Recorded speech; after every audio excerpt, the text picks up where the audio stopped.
It's me, Princess Peach, and I'm ready to go to the theater with my friend MenaceMandz. Let's go!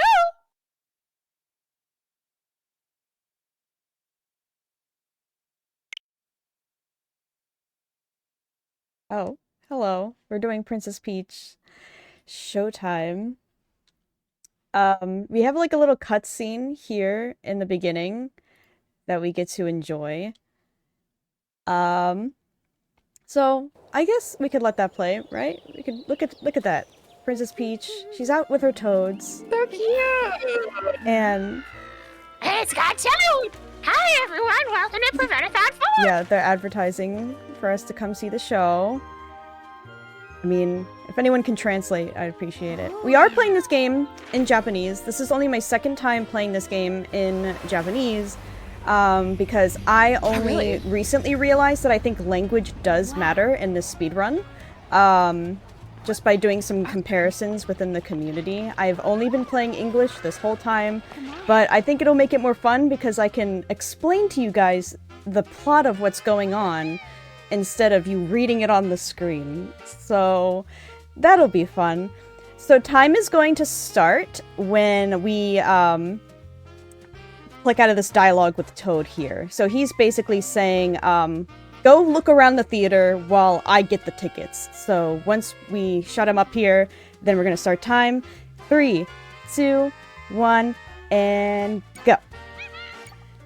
So yeah, so this first bit is like very scripted. We have to talk to a specific 3 people, and you might notice these little characters.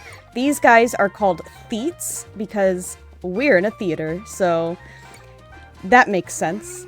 And these are the good guys, and we'll be running into the bad guys pretty soon. So Toad is calling us back. He got our tickets. And now things are about to get a little wild, but we get to skip these cutscenes. The villain of the story, Madame Grape, has kicked all of the Toads out, stolen our crown, and have taken over all of the shows in the theater. So now, us as Princess Peach need to work together with our little friend Stella. She's a little star, and she's gonna work with us with the power of Sparkle, and we're gonna save the day. So that's the concept of Princess Peach Showtime. We're going into different theater shows, trying on different costumes, saving the day with the power of Sparkle. So, right here, Peach looks a little different because she doesn't have her crown. I've stolen it, as you can see. Thank you guys for raising that money for the incentive. And it's now on my head. I've stolen it from her. So yeah, this is the first instance of, the effects of the bad people. So now we get the power of Sparkle in the form of a ponytail, and now she looks slay.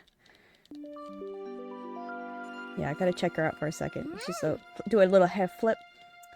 So now with the power of Sparkle, we can like help people, and it's like this ribbon here, which I think is pretty cool. It's like Stella, I guess, is the ribbon. But this is the first level, which some people may recognize if they played the demo of this game, because this first level was the demo, I believe. So it's sword fighter themed, which is what a lot of people have seen with the advertisement of this game. These are little bad guys. They're called Sours, because the villain is Madame Grape, so they're like little sour guys. They're here to sour our day. So here's like the first little puzzle. We don't actually need to interact with any of the guys. We just need to open these flowers, and then that's like the puzzle. That's that segment. And here is an important part that Stella is going to explain here. Just like in Super Mario games, you have stars. In this game, we have sparkle gems, and we need to accumulate a specific amount in every level in order to unlock the boss fights. There are 4 level boss fights and a main boss fight at the end of the game. So we need to accumulate a total of 100 sparkle gems throughout our run. And the main point is to get through the levels as fast as possible and skipping sparkle gems we don't need and only going for the ones that we do need. So yeah. Peeps, how you doing? I know I've just been talking this whole time. I've been absolutely fantastic, and I would like to ask you and your friend Sword Fighter Peach. Hello. Yeah, so Sword Fighter Peach and I were talking before, and she agreed that, you know, chat, if you would like to ask Sword Fighter Peach any questions, go ahead and put those in a donation for us. Yeah, I mean, she's here to answer your questions. She's just vibing with me. But now she is going to be on screen. Look how gorgeous. This costume is amazing. So cool! I also should introduce, we do have a commentator here. I also feel bad for steamrolling that. This is my fiance, Python, who has been watching me practice and play this game for like the past 6 months, I think, at this point. So, Python, you want to introduce yourself? Hello, yes, I am here. Some people might recognize Python. He is in the UFO 50 speedrunning community. So yeah. Here's like a little section here where we need to just get those guys out of the way. There's a setup here. We want to try and get in slow-mo so that we can get all 3 of these guys at the same time. There we go. And yeah, I messed up the first one a little bit, but we can skip over that. That's totally fine. Well, yeah, no one would have known, but there is a faster way to do the first bit where the 2 guys, like, they're back to back to each other and you can like really hit them at the same time, but I was too busy introducing Python, but that's okay. Because now everyone knows he's here. Hello. This is this is another setup. We're gonna try and get both of these guys at the same time again. There we go. And yeah. Yeah, so when you get that counter, the next hit that you do has an absolutely massive really hitbox. It takes out the enemies from so far away. This one, we're just gonna jump over him, and it's gonna be like, that's what's cool about Sword Fighter Peach, is she has these really cool dodges and parries, and even though they do put us in slow-mo, it saves us time in the long run, which is nice. Alright, this is a segment where we just need to avoid getting hit, and sometimes I'm good at that, and sometimes I'm not. So let's see. Oh, heck yeah. Okay, we dodged that guy. And then... oh yeah, that was really nice. And then let's see if we can... oh, nah. Okay, that's fine. Yeah. That is a tough one. You have to really time that right. You can get away with not getting hit there. It's just really smooth. Alright, so what's the current consensus? Is this boss RNG or I not? think this is an RNG fight. So basically... he's like a little plant guy. I think this is Little Shop of Horrors reference. Happy Halloween, everyone. And we need to just slice off 1 vine in each section. So that was 1 vine there. And then in the second segment, his vines can either grow on the left or the right side of the screen. And I think as a consensus that is RNG, but luckily we only need to hit the one closest to him. And we don't even have to worry about that second one. And then that is the end of the first boss fight. And we get a sparkle gem. And we saved the first sword fighter level, because with each costume, there are 3 levels. So this was 1 of 3, so we refer to it as like sword 1, you know? But yeah. Yeah, at this point, the rest of the first floor is going to open up to us. So there's going to be 3 other levels, and there are 5 floors total, plus the basement, which has more than 5 levels. Yeah, but we'll that get has into like that later. 10 and then a boss fight. Unfortunately, the 5th level does not have a boss fight. I don't know if they just ran out of theater puns and ideas for the bosses, but they give us a pass on that level, which is nice. Alright, we get to skip the cutscene here, which is nice. And now we're moving on to probably the hardest costume to play as in the game, which is Ninja Peach. The reason why she's a little bit difficult is because we've discovered like a instant air dash that you can do that makes Peach move at her fastest movement. And I'm really bad at that because it's really hard to time for me personally. So we're gonna try our best, and we'll get to see that in a second because we get to start every level as regular Peach using Sparkle, and here we got to create some beautiful cherry blossom trees, and we get to hide. Now, the main mechanic of Ninja Peach is being stealthy. So these guys have these purple lanterns that they're looking for us, and if they catch us, instead of taking damage, they put us somewhere else. They restart us at a different part of the level. And so as a speedrunner, we want to avoid that as much as possible because we don't want to restart anywhere. However, that has also given us some like setups that we weren't able to see before, because they place you not at like the place where you start in a level. There's like random ledges that are like hidden behind certain areas that they'll like put you, and with those ledges we're able to do some skips, which we will see in future levels, which is really nice. Now these enemies somehow simultaneously have very good eyesight and very bad eyesight.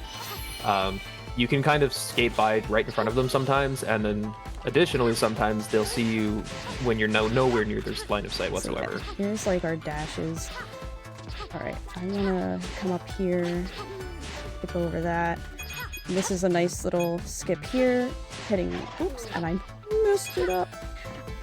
We want to get up to that ledge so we can skip him, and then this one is one that,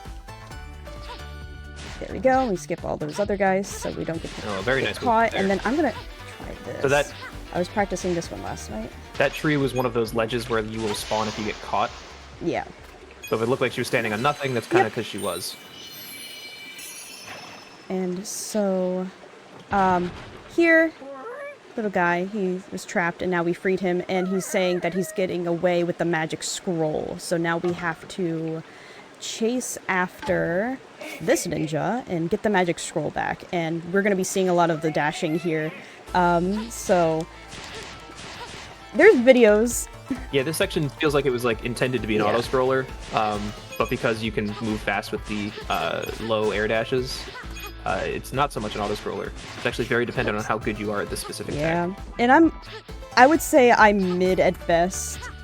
There's a lot of people who can do it a lot better, but it's better than just doing like the dash, because that's like the slowest method. You have to be canceling it out. Yeah, so the premise behind it is that after a dash you have a little bit of lag, but if you're very close to the ground, you'll cancel out of that lag when you touch the ground. So you just get the fast dash movement, and then you can instantly Now this do it is again. strictly auto-scroller here. Like, I have no control over what's happening, and we don't take any damage. So we're just riding this rock wave. But I do think, I just want to point out while we have a time here, like, the art style in this game is one of my favorites that I've seen in a current-day Nintendo game, because it's very reminiscent of Paper Mario, where they're recognizing we're in a theater environment and everything's made out of, like, cardboard and paper. So I just love that. Yeah, they leaned into it very hard. And, like, I love it when they're on strings and stuff. Like, we'll see, I think the next level is Cowgirl Peach, and we'll see that, like, our horse is going to be on strings and made out of, like, wood. And I just think that's so cute and so fun. But we got through our first ninja level, so I can take a breath. You did good there. You only have 2 more of those to go. The third one's not too bad. The second one is probably the hardest in the entire run, because there's multiple setups and tech to use in addition to always doing the dashing. So yeah, with every level we are releasing strings on the floor that's going to unlock the boss fight that's going to show up in the center of the room. Did we ever receive any questions for our dear, sweet Sword Fighter Peach? Well, we have not yet, but we have a $25 donation from Neko who says, "Good luck, Mandy." Thank you, Nick. We have... And a $50 donation from Suave Peanut who says, "Alan Wake 2." And that $50 has been split up going for the 3 Zelda file names, all of which are Alan Wake. So if you do not want those file names named Alan Wake, please donate. I personally like it, like the Alan Wake name, but I wonder why. I wonder. Zelda. Everyone Wink. needs to wake up and donate if they want a different file name. Oh my goodness. Yeah, don't sleep on these file name incentives. Also, my friend Sword Fighter Peach, I'm desperate to answer some of your course. questions. Yeah, she's just chilling. I actually received this from a friend in the Peach speedrunning community who happened to go to Japan, found this in the Japanese Nintendo store and mailed it over to me, and I was like, I love speedrunning communities. This is so great. Yeah. So yeah, we've been speeding through this first half of the Cowgirl level, just using Sparkle, jumping around, doing the least amount possible. But yeah, we like to encourage these guys with the power of Sparkle, which is typically what we're doing. And now we get to do a fan favorite, I think, in the cosplaying community, Cowgirl Peach. Everyone I've seen online seems to really enjoy this costume. And again, talking about cosplayers, if there is a setting in this game where you can see a 360 of all of the costumes so that you can plan out cosplays, which I think is really cool. And her power is Lasso. So now Cowgirl Peach here, she doesn't have any movement abilities or anything, so what's the secret to going fast mash. with Cowgirl Peach? Mash and Lasso, that's about it. And it's mainly timing when it comes to mashing, and we'll see that in like the Cowgirl boss fight, where even though we need to hit it as fast as possible, we need to time it just right so we don't goof up. So I'm purposefully not saving this last one here, so we don't get a Sparkle Gem. I don't need it, and it would just waste a little bit of time. I think it's like 3 seconds, and I know in a like 3.5 hour run, that's like nothing, but these seconds add up every level, so... And they add up yeah, because quite I think quickly. there's like 50 levels. There's a number of specific Sparkle Gems in this game that give you like a little cutscene or a little slow-mo effect or something when you collect them. So those are the ones that we specifically try to skip. We try to grab the ones that don't actually waste any time. Princess Peach brain rot, and I know exactly like what every Sparkle Gem does, where they are, and I mean that's good for like backups and stuff. But I tried to do an all Sparkle Gems run, and it got to the 5 hour mark, and I was like, I am tired. 3.5 hours. Yeah, 3.5 hours for a run is good for me. I think that's my limit. So here we have like little Sparkle Gem bits, like again, very similar to a Mario game, and we're trying to collect these ones since they're pretty much free. We're on an auto-scroller. We can just get 2 free Sparkle Gems here, and we're gonna get a 3rd one here in a second. So how many Sparkle Gems do you need per floor? So I don't usually think about it that way. Well, it does. Okay. So it depends on the boss fight. So in this floor, we need a minimum of 10 because that's how much the boss fight's going to cost us. So the only one that we're really going to be like focusing on is the 4th floor because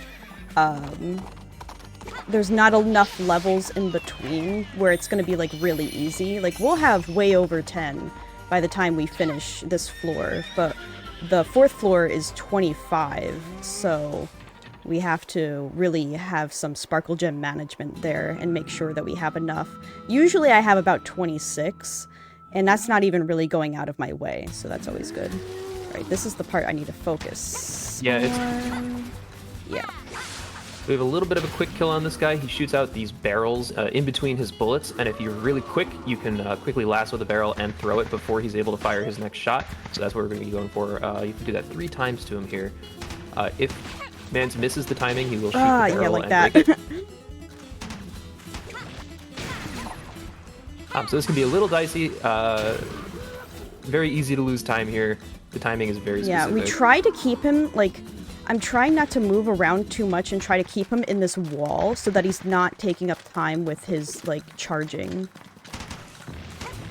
Yeah, that was a really good timing there with the barrel in that last one. Alright. Get him. Yeah, get him, girl. And Yeehaw! like, even he's on strings. It's like, oh, adorable. Little mustache. But yeah. That is probably one of the hardest boss fights for me personally because of the timing and how, like, close it is. But, yeah.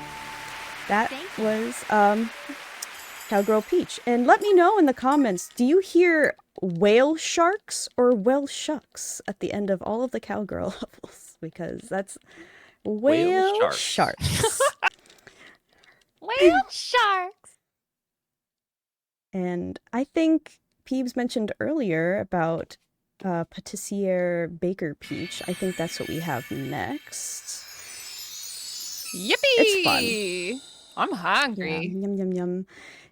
It's past lunchtime here. We can have dessert. It's time for dessert.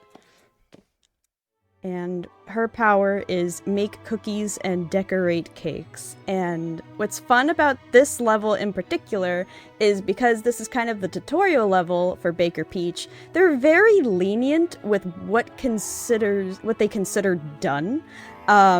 So with the cakes, we are basically not going to be decorating most of them to save time. And it's going to look really funny at the end because they're going to be like, oh my goodness, like... Wow, you you did good. such a good job. Look at these cakes, and they're just blank. So, that'll be fun.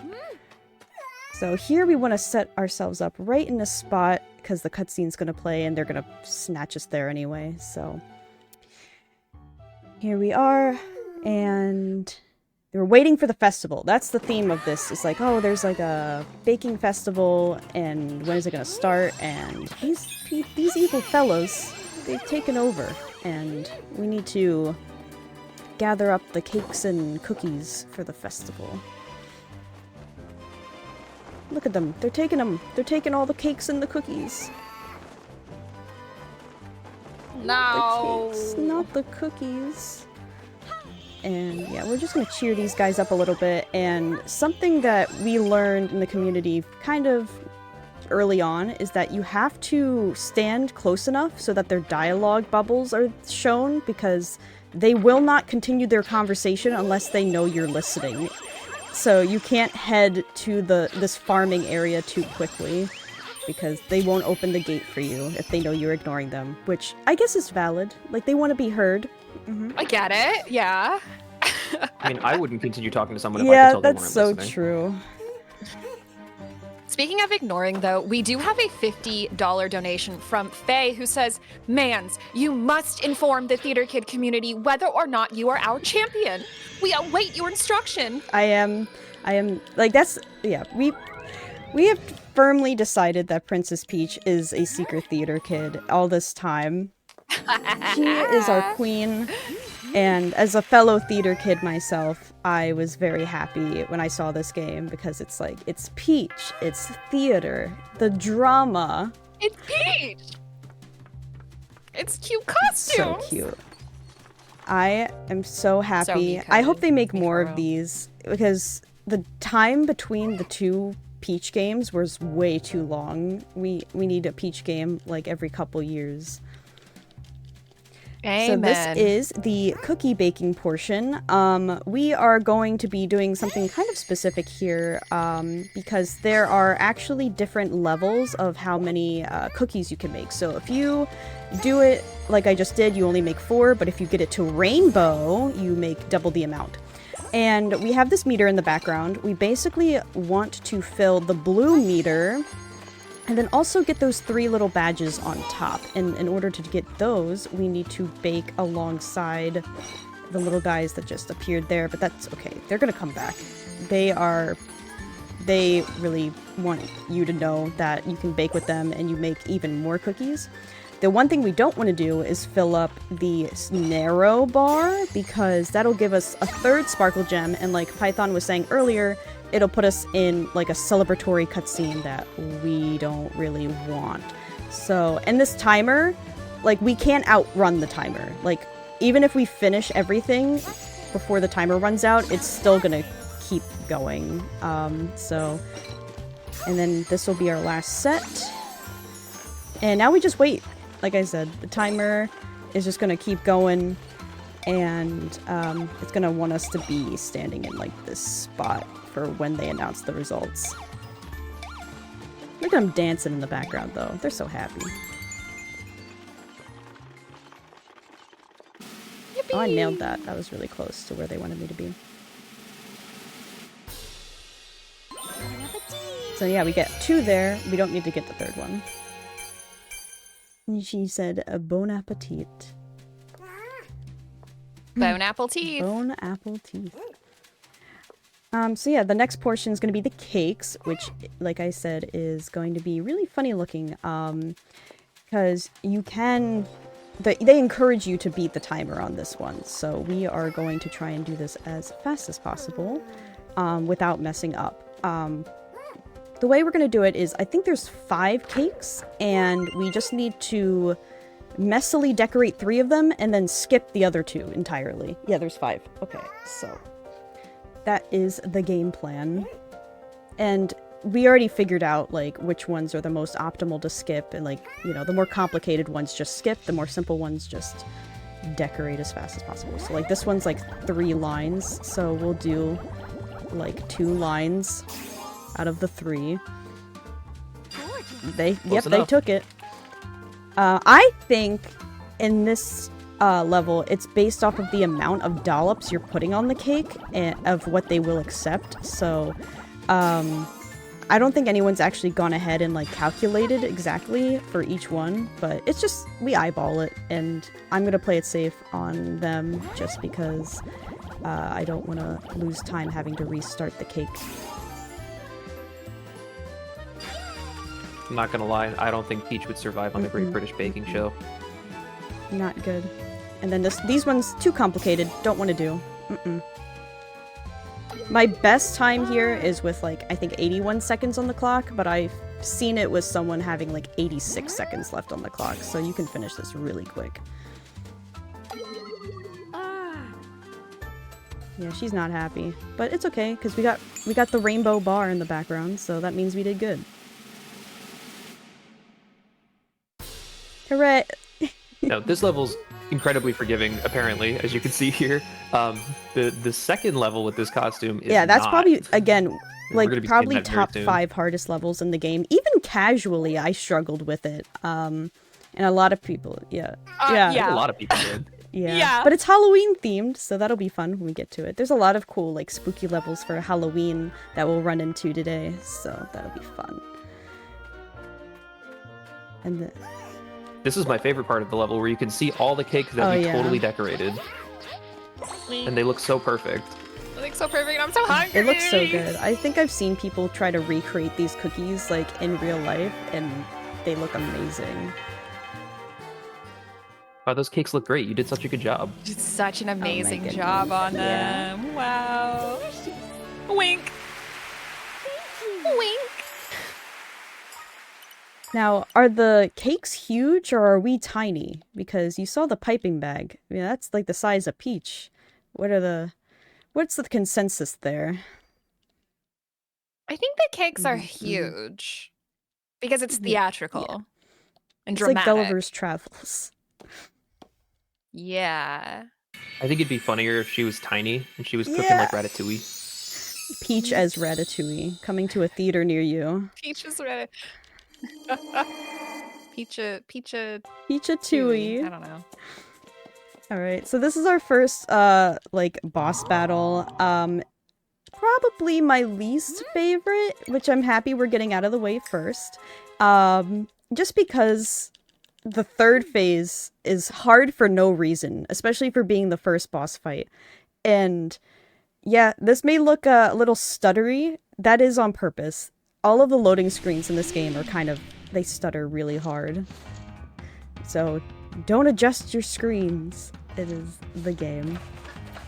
I feel really silly because this boss fight, like parts of it, I was like, wait, what am I supposed to I had that with the fourth one. I literally sat around being like, I have no idea what they're expecting me to do here.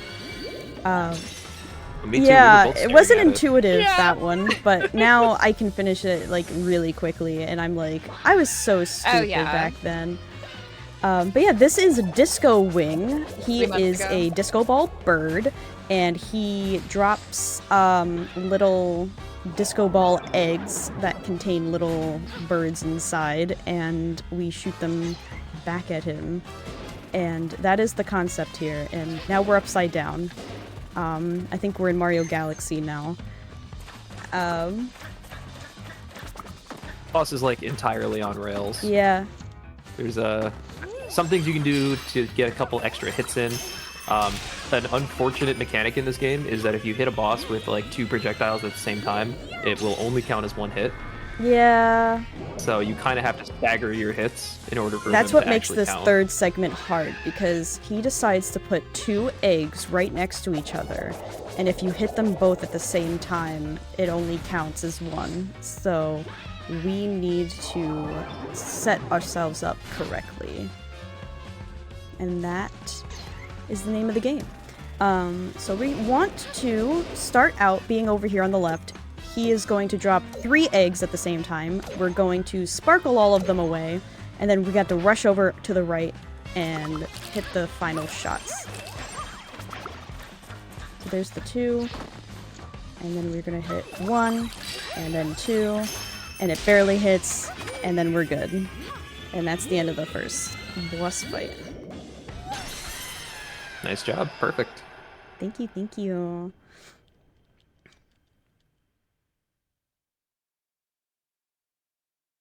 So that concludes floor 1. We're going to be moving up to floor 2. We're going to be introduced to some new costumes as well as, I believe, the basement, right? They introduced the basement mechanic in this game. And since we're not able to read the dialogue, I will sum it up by saying, every time you finish 2 of a costume, you gain a certain power in your soul, and you feel really connected to that character. And it unlocks a room in the basement where you actually save the real star of the play, who we're filling in for. They're referred to as Sparklas, because sparkle and all that jazz. So that'll be the main point of the basement, is saving the cast members. This level is really fun. I like the movement that this character has. This is the Dashing Thief. So we're kind of like, I think of the, if people remember like the Backyardigans, the international super spy, like, vibe, that's kind of the vibe of the Dashing Thief. That's a very Not if specific you're on reference. TikTok. That was a very popular sound for a while. But yeah. So we're gonna come around. The town seems to be in disarray here, and you know, these guys, they're a little concerned. But what's in the distance? Oh no. Yeah, so the Wee-Woos, they stole all the gems. So there, we were nice. We were able to get both of those at the same time because they were close enough together. And then we get to come to this section, and this is also a little on rails. Some of this level allows you to damage boost, and other times it does not. So I have tried to go through these robots before, even if they would deal me damage, but they won't. It's just an invisible wall, so you have to deactivate them there. And then we have to save this guy. And he's gonna say, you know what? I think you got something special, kid. Like, follow me. I gotta show you something. And we follow him to like an abandoned warehouse. You know, just normal things. Normal, safe. That's nothing. Yeah. Okay, Peach. She's very trustworthy. This guy seems very trustworthy. Well, I mean, she's so OP, And you know? We grabbed that sparkle gem because he's gonna yap, and we can't even get into the door anyway until he's done yapping, so we were able to grab that extra gem there. And then we're gonna quickly use some sparkle... Whoops, on these things. That kind of setup is hard to do. And then we want to get back. Yeah, that's good. We want to be on the stairs by the time this little cutscene happens so that we can just go right up and go into our Dashing Thief costume. So as high in the stairs as possible as you can get, the better. Before the cutscene starts. So this costume is probably the second most movement heavy after Ninja. There is some like tech and glitches that we'll see. Hopefully we'll be able to execute. So she has grappling hooks. That is her thing. And we use them to deactivate buttons and to glide and swing, and it is an amazing aesthetic. I love the aesthetic of this. It is just gorgeous. So here, we're not going to go on that ledge. We're going to sneak our way down here to the bottom ledge. And then avoid the laser and go in here. I actually don't know if I've ever seen you do that every time. I think it's fairly new. It's fairly new. But here is a timing thing. So once we unlock this door, we're going to quickly get off the pole, go right, so we get in front of a crate. I don't know. Lately, it seems like I've been like really late on that, and I don't know what the problem is there. So anyways, we're gonna come this way, grapple to the right, avoid that laser. We want to preserve as much health as we can in this early bit because we're going to be doing some damage boosting in this section. They're just going to let us run through the lasers here. Sometimes they don't let us, but in this level they do, which is super nice. And we'll just make our way through here. I didn't get the grapple there, but it's fine because I ended up...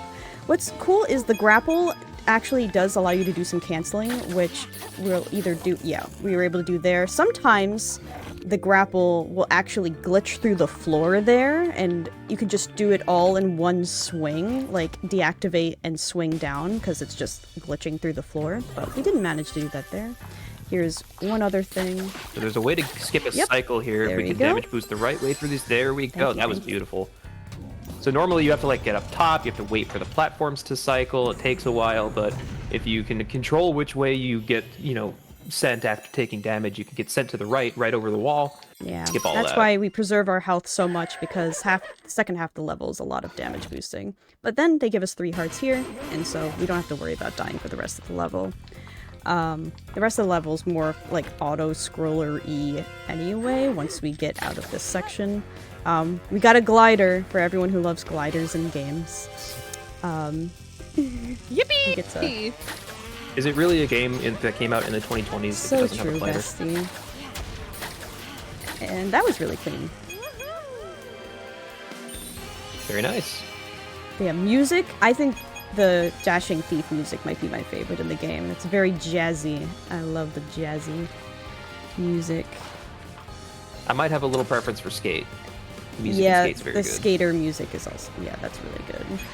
Now you got me thinking that there should be a roller skating Peach instead of ice skating. Or a roller derby Peach! Or like skateboarding Peach where she's just going up ramps and stuff. That would have been amazing. Hey, Nintendo, free ideas. Yeah, I mean, when I did this on Hotfix, people were coming up with some really good ideas in the comments of, like, different ideas for her. Like, Pirate Peach, I really liked that idea. Space Explorer, like Astronaut Peach, but like sci-fi Astronaut Peach. Yeah, we kind of have that in this game a little bit, but it's more like she's Iron Man. No, but like... Yeah, but like... You do get to see space a little bit, but yeah, if she was like time traveler, space explorer, Peach, yeah, Or about just like an astronaut and like a zero G level? That would be cool. NASA Peach. Peach. She's so smart. Chat, what kind of costumes do you want in a Yeah, sequel to this chat, game? and let us know in chat and donations. We need a sequel to this game. This level is the second sword fighting level, and it's spooky. For those who saw Spooky Block, we got more spooky. And we're basically, I think it's like a haunted mansion is the vibe here. And I like this one. This was one of my favorites when I played it for the first time casually. Like, ooh, oh no, what's happening? Faye says can't find her keys, Peach. Yeah, where do we have to find the keys in this level? But I like the aesthetic of this ghost because he's like in the wall and it's like 2D and then he comes out and it's 3D and I think that's really cool. So we... Reminds me a lot of A Link Between Worlds, which reminds me, stay tuned for the Zelda that's block gonna be later fun. today. That is going to be fun. And we do have a $50 donation from Mooware. No comment, but that $50 has gone toward the Watch the Cutscenes incentive for our Zet, the Jewel of Faramore. And again, if you have not seen the cutscenes in that game, they get the vibe of those Zelda CDI games. Just mwah, chef kiss, perfect. So if you haven't played our Zet, please get those donations in so we can watch those cutscenes and have a little bit more marathon. Okay, let me see if I can get this set up right. Alright. That's correct. Now these guys always give me problems. Okay, heck yeah. Okay, we're good. Doing that in one cycle is like my mortal enemy, but we did it. It's fine. You just ignore the bats. We don't need to pay attention to those bats. So that was that section there, and this one. Well, How much time do you think across the run you spend just walking into doors waiting for them to open? that's like half the run, if in addition to the loading screens. Great question. The game needs to go faster. We're trying to do a speed run here. Whoops. I was a little early. It's like a 50-50 on whether I end up taking like all the damage in this level, like in this section, or if I manage to make it out unscathed. So we just saw a Theet in danger there. Have we explained him yet? That is a character that's in every level, except for the boss fights, and he doesn't have a name. We've titled him like Mr. Monopoly or like Mr. Mustache in the community, and he has his own percent that's an unofficial percent that we've been working on, where you go in and you save him in every level because he's always in a predicament. And in speedruns, typically, we have to just skip over him because he adds extra time, but so we wanted to have a category where we get to save him, so that's nice. But you'll see him every once in a while. It'll be like an Easter egg. Yeah, typically when you save him, even if it doesn't take time to save him, it takes time at the end of the level because it has to tally that up, and then you unlock a costume. He unlocks costumes in the game. It's just extra time He's lost. like, yeah, the extra aesthetic. Instead of, because I think you could also buy costumes, but you unlock them through playing the levels and saving him as well. There's a lot of post-game content to this game, which I think is really cool. I really enjoyed playing all of it. So here's a little trick. We want to stand still so that he comes forward and doesn't move around the room, but then we'll step to the side because I have really bad depth perception. And so I can make sure when he's coming at me, I jump at the right time. That was a little trick. I mean, depth perception aside, this camera's not doing you any No. favors. And this will be the last cycle for him. So we just stand here, he doesn't move around the room. And it's funny because in dialogue earlier, he actually says, "Why won't you just stand still?" And it's like, okay, bestie, you asked me to. Because I'm a speedrunner, So true. babe. And now they're all free, and we get our Sparkle Gem. Yippee! And, So now, since this was the second sword fighter level, now the game is gonna say, "Hey, you should check out the yeah, and it basement," forces us down there. and it's gonna kind of force very us. much. Yeah. So, even though the basement levels, some of them, open up throughout the run as we beat, the second level of every costume, we save the entire basement for the end of the run because it takes quite a bit of time Right. just to get down there. But, yeah. This is the only level we do outside of that because the game forces us to. Yay, cutscenes.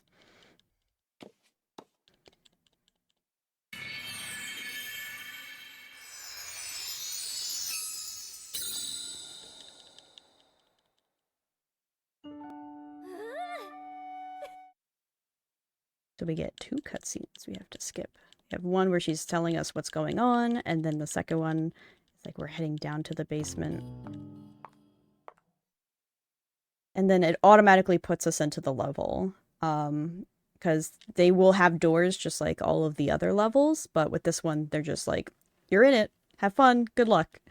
But it's very, very short. This is probably the shortest level in the entire game. But most of the basement levels are like shorter versions of the main ones. I think that the theming of the basement levels is very cool. How the set is kind of getting eaten away, and everything's kind of in this Yeah, void. and it's a combination, like the aesthetics of the 2 levels that you would have played beforehand. At least the detective levels set up that way. So with these guys, we have to kill them because there's a curtain in our way. And it won't open until we kill all the enemies in this section. There we go. And then we go on to the boss fight, like, immediately. And so we hear a voice coming from this way, and we're like, who's that? And this is the actual sword fighter. And so yeah, they call her the Sparkula. And we're here to save them. But yeah, this aesthetic of like the swords crossing and like they're stuck up there. It's like really cool. And I do like all of the like sword ghost like enemies that this costume has.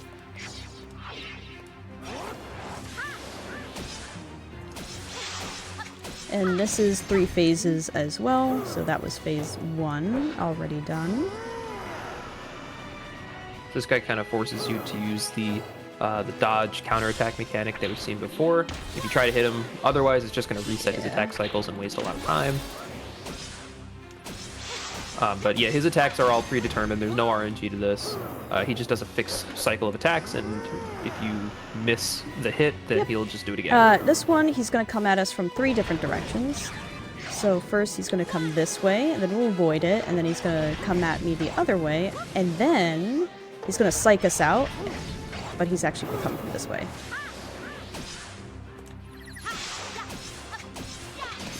Yeah. We're in his head. We can predict the future. And so yeah. We free the little Sparkula. We have some dialogue. They thank us and, you know, we did great. Obviously, Sword Fighter Peach is awesome. But now it's like unskippable dialogue that we have here. Gotta listen to them yap a little bit. But oh no! A sneak attack.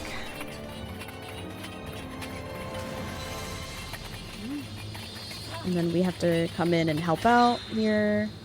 And we get this really cool action scene, which is cute. And that's the end of that we'll be seeing of Sword Fighter Peach in game, but we still have Sword Fighter Peach here with us in spirit. Thank you very much.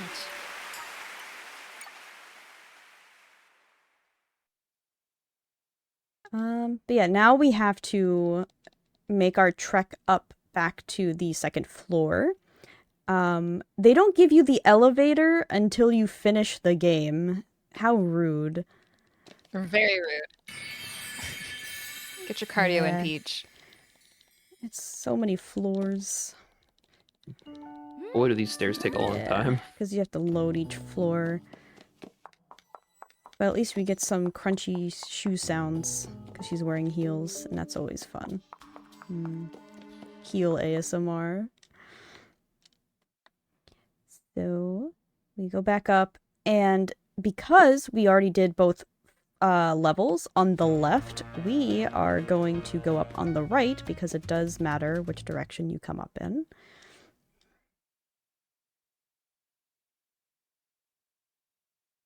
And here it is. This is the skating level. Now, I think it has a really funny and cool boss.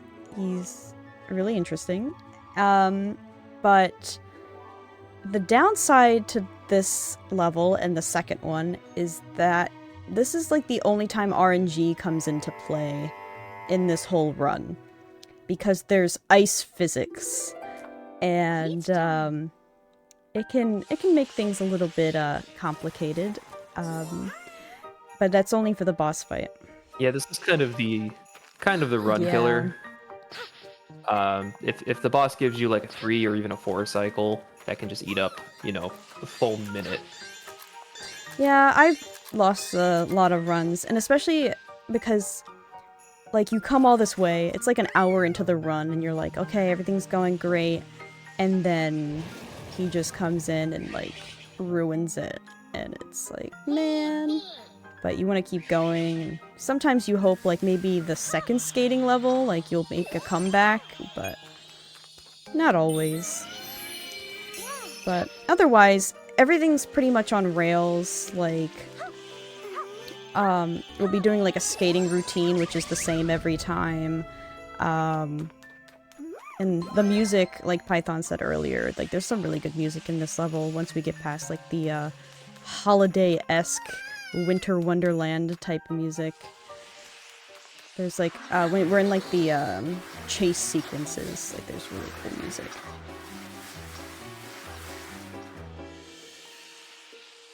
So yeah, they took over the skating show.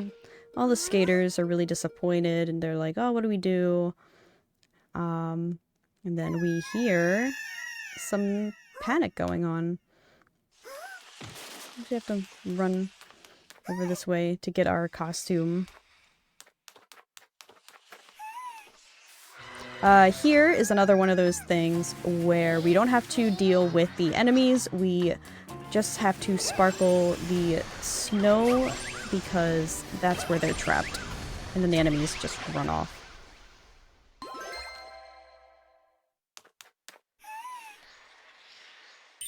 So they're so grateful that they're going to ask us to join their performance. And, oh, it's hidden under this pile of snow, the little, sparkle area.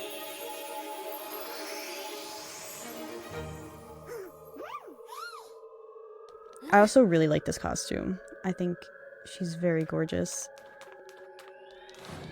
Definitely a good one.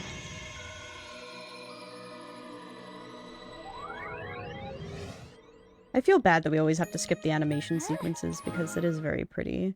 It's very, magical girl transformation-esque. Oh, yeah, this is the bop. It just means people have to play it themselves. Highly recommend people to play this game casually. The post-game content's really fun. Just the gameplay, I feel like, is just very relaxing and very fun to do. Yeah, we have this whole sequence now, all scripted here. It's just going to teach us the different moves. As Skater Peach, we can twirl and jump.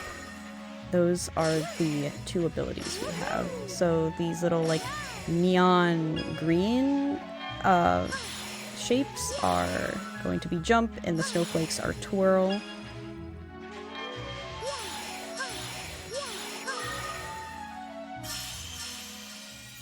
I don't like that that was off-center. But I tried to do it as fast as possible. It just looked wrong. And then we get these little ladies to join us. And rainbow means you can twirl or jump. And then we get to do one more round of this.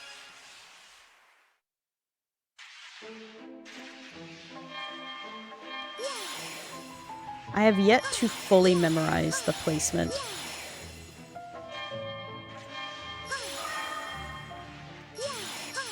Of all of these. Yeah, so this is not the RNG portion of the level. These are always in the same place. We're getting to that very soon here. Yeah, once we finish this segment in the skating room, we'll be heading over to the RNG part.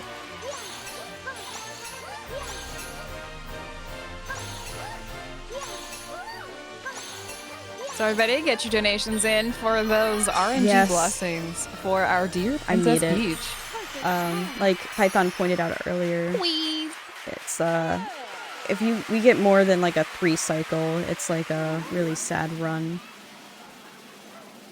And here's our boss. Be sure to listen to these voice lines. The voice acting. He's so good.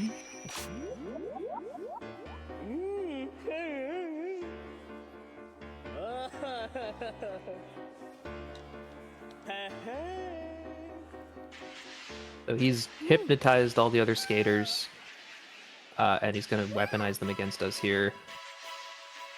So whenever Mandz is going to hit the boss here, the hypnotized skaters are going to spread out across the ring in a random pattern.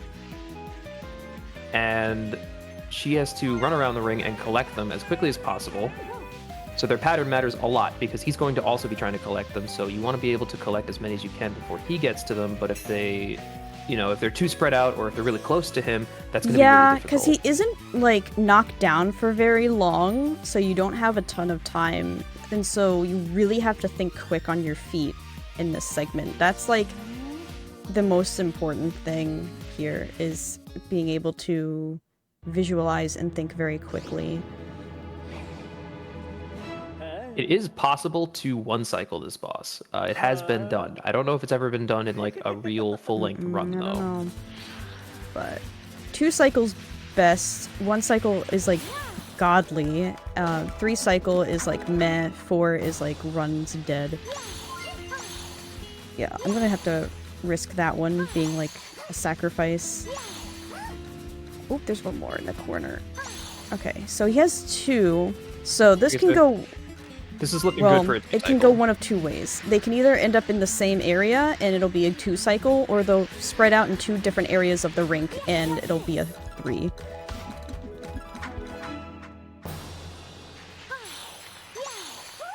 Okay, that looks pretty good. This is good. That was pretty good RNG.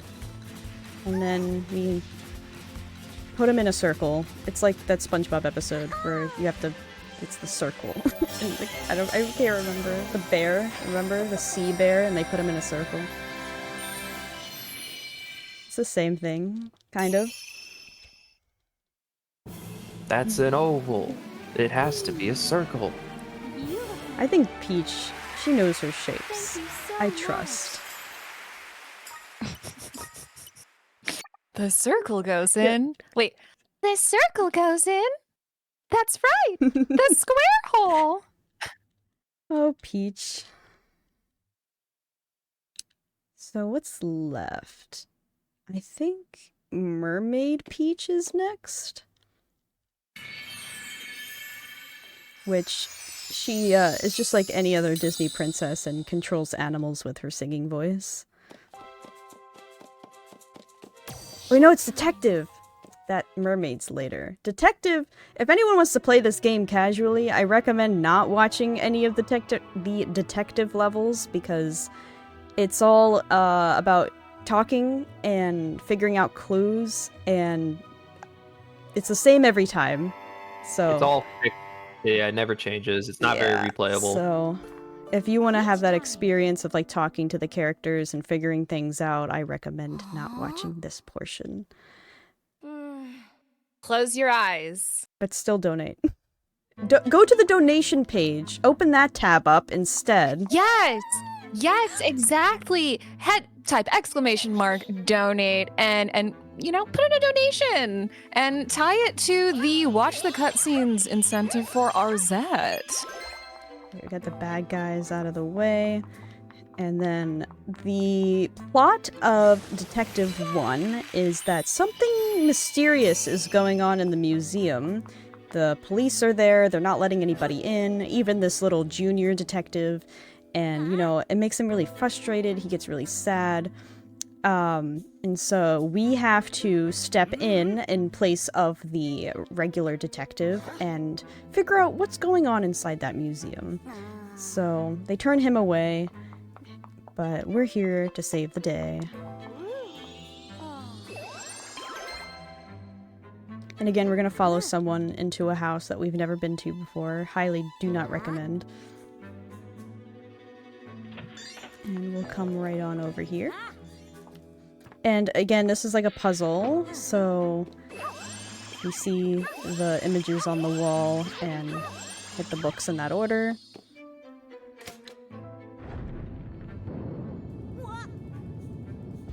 And then we can become the detective.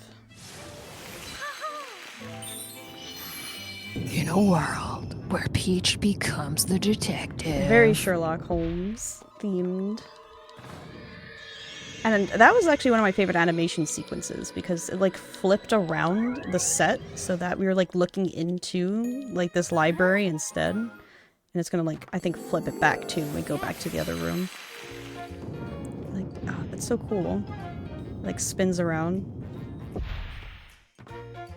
Yeah, this theater has a very high production value. So we don't need to read that note, we just need to investigate these strange pillows with a nose. Because that is all Princess Peach as the detective can do, is she points at things and you have to just hold down the button for like a few seconds, and that is her only ability. No moves, there's no real setups, it's just knowing what things you can skip and the answers to everything. It's just all memorization in these levels. You know, that reminds me, I don't think we've actually explained the category yet. Correct. So, some people may be wondering, what does NDA stand for? It is no death abuse, because we have to play through every level all the way through and complete the game. There is the any % category, which is finishing the game as fast as possible, using an item called the Heart Charm, which you can get on the first floor, which gives you more hearts, and also lets you skip a level if you die twice. But because this game is very forgiving, and there's a lot of levels that don't even deal damage to you, it takes a long time to die, and it's just kind of not as interesting to watch, and you get to miss out on all the levels. So yeah, you're finishing the game as fast as possible, but it's not a very popular category. This is, yeah. You spend a lot of the game just getting hit and waiting for your iframes to wear off so you can get hit again. Yeah. My favorite level in that run, though, is Detective, because the way you skip those levels is by accusing the wrong thing over and over and over Yeah, again. you take damage every time you, investigate the wrong thing and accuse the wrong thing, and it like makes like really sad music. And the downside is like you can't skip any of the ninja levels because, like I mentioned earlier, when you get spotted, you don't deal any damage. They just move you in a different part of the level. So like there's physically no way to die unless you like get to a part of the level where you're falling off like a ledge, which is like near the end of all of those levels anyway, so it's not worth dying.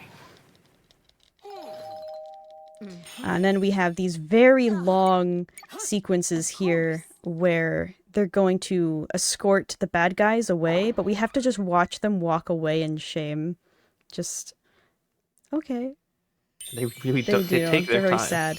And like the reason why we know these two are the bad guys is if you did investigating around and you interviewed everyone in the area. So I will leave that up for you guys, or chat, to do that on your own time. I highly recommend it because it's very fun to like put the pieces together and see what everyone has to say, and you'll realize why I picked those ones in particular. And there's a lot more to this level. There's like a whole other section that we didn't even look at because it was unnecessary for the run.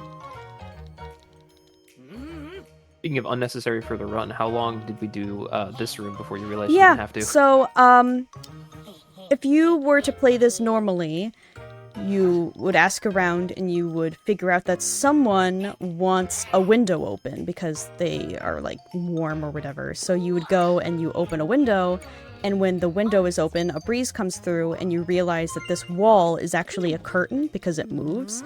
But you don't even have to go through all of that. I was doing that before, like, the whole sequence until I realized I could just investigate this wall. And what... You're just randomly spending like 45 seconds doing all that stuff But and you just don't have to. some of you may be wondering, why didn't I just hit the wall in the beginning? But that's because the game forces you to play the whole level before you can investigate that wall and figure out that the mural has been there the whole time. So, that's Detective 1. Thank you so much. And she rocked it. Way to go, Peach. And we only have 2 more of those.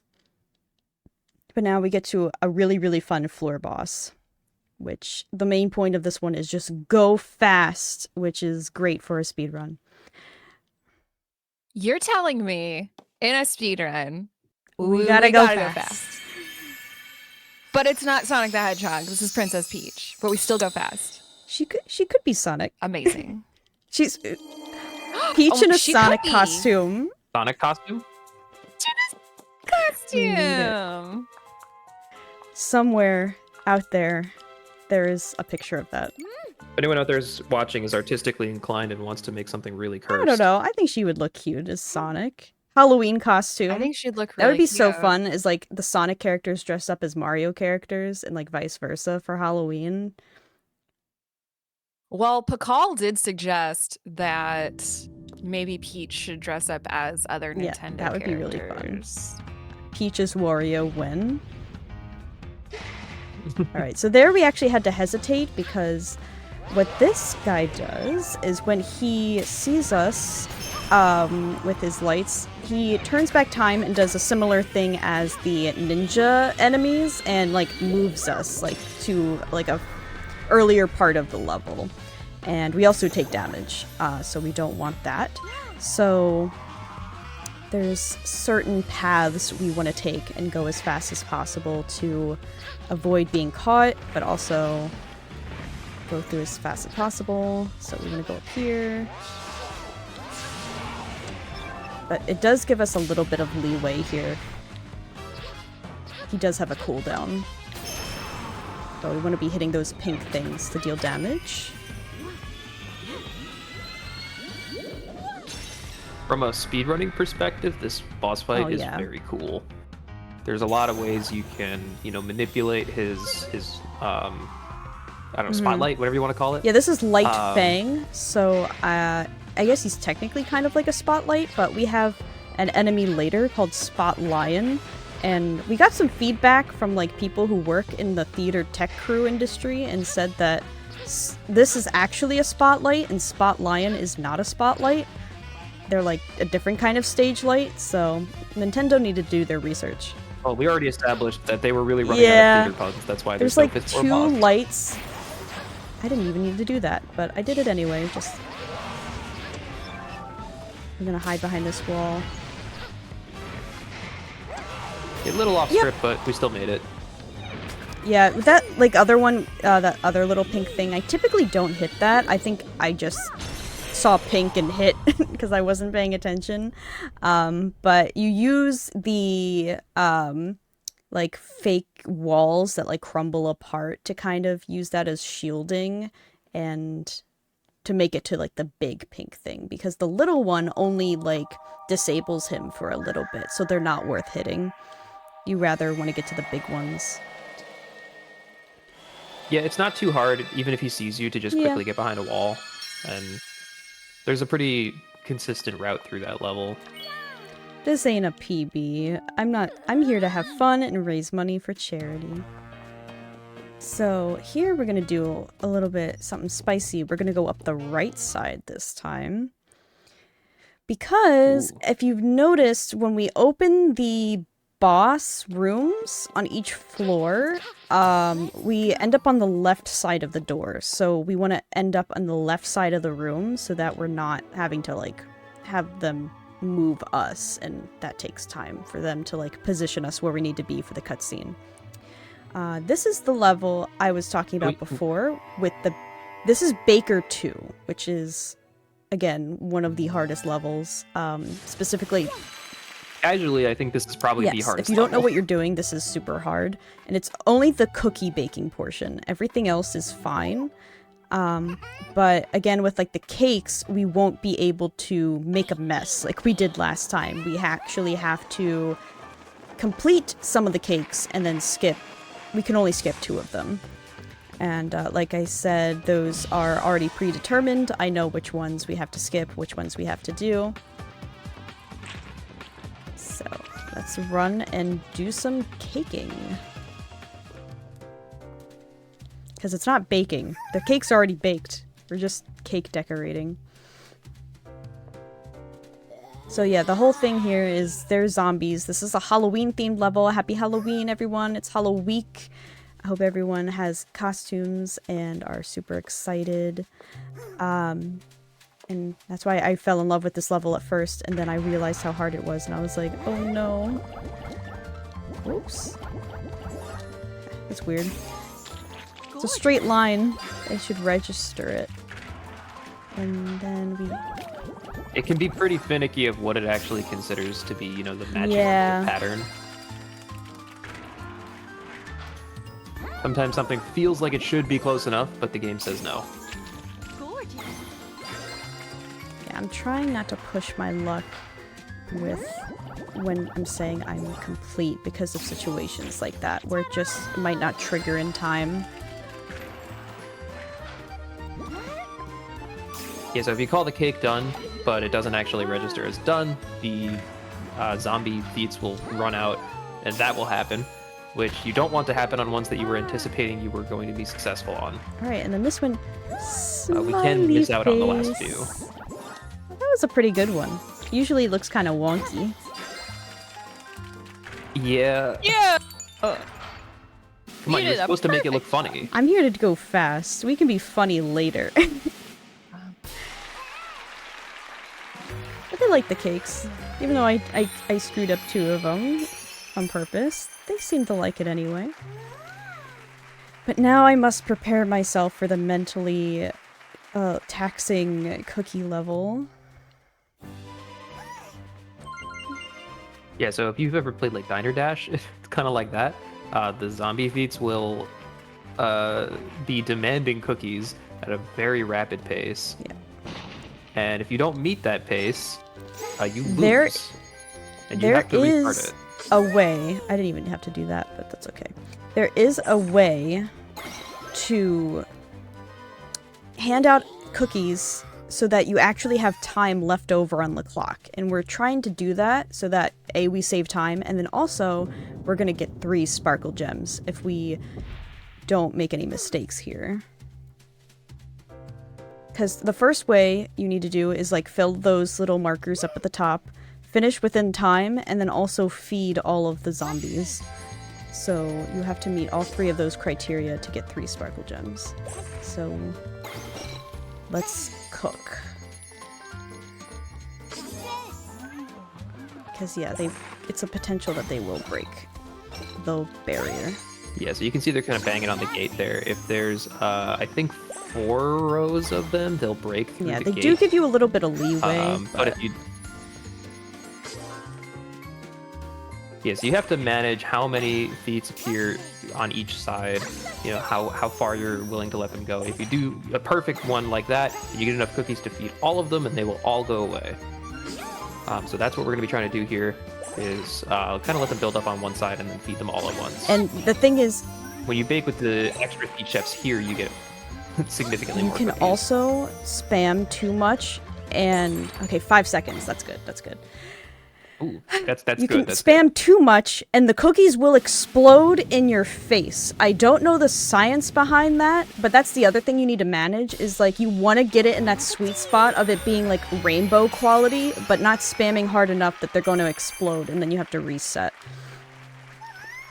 Yeah, baking cookies is is. dangerous business. Because if you you can run out of time, and if you didn't feed all of them, like, that's fine, as long as none of them broke through the barrier, it'll still let you pass the level. But if any of them break through, then you have to restart that whole section over again, which is a full minute of having to restart. So we don't want that. Yeah, it's another kind of run ender. Mandz has gotten pretty good at it. I don't know the last time that's happened to It's you. been a while, but it has happened. But having that rhythm is nice. I think someone recently made a guide that specifically explains what you have to do and how many cookies to give to each side to make sure you have 6 seconds left over, because that is the max. The maximum is having 6 seconds remaining. Look at those Halloween cookies. They're so cute. I hope someone makes those. They're so adorable. Happy Halloween. Look at the little pumpkin heads. I want to go as one of these guys so for Halloween. Cute. One of these little pumpkin heads. Yeah, you be one of the pumpkin head feats, and then I'm Baker Peach. Totally works. So, I think we're on floor 3 right now. Yeah, we're on floor 3. So we only need 20 sparkle gems for the boss. And then we need to accumulate enough to have 25 on the next level. I think now it's mermaid time. I think it's mermaid, then space, then something. Thief, maybe? Hard to remember the order. They all blend Okay, together. This is mermaid.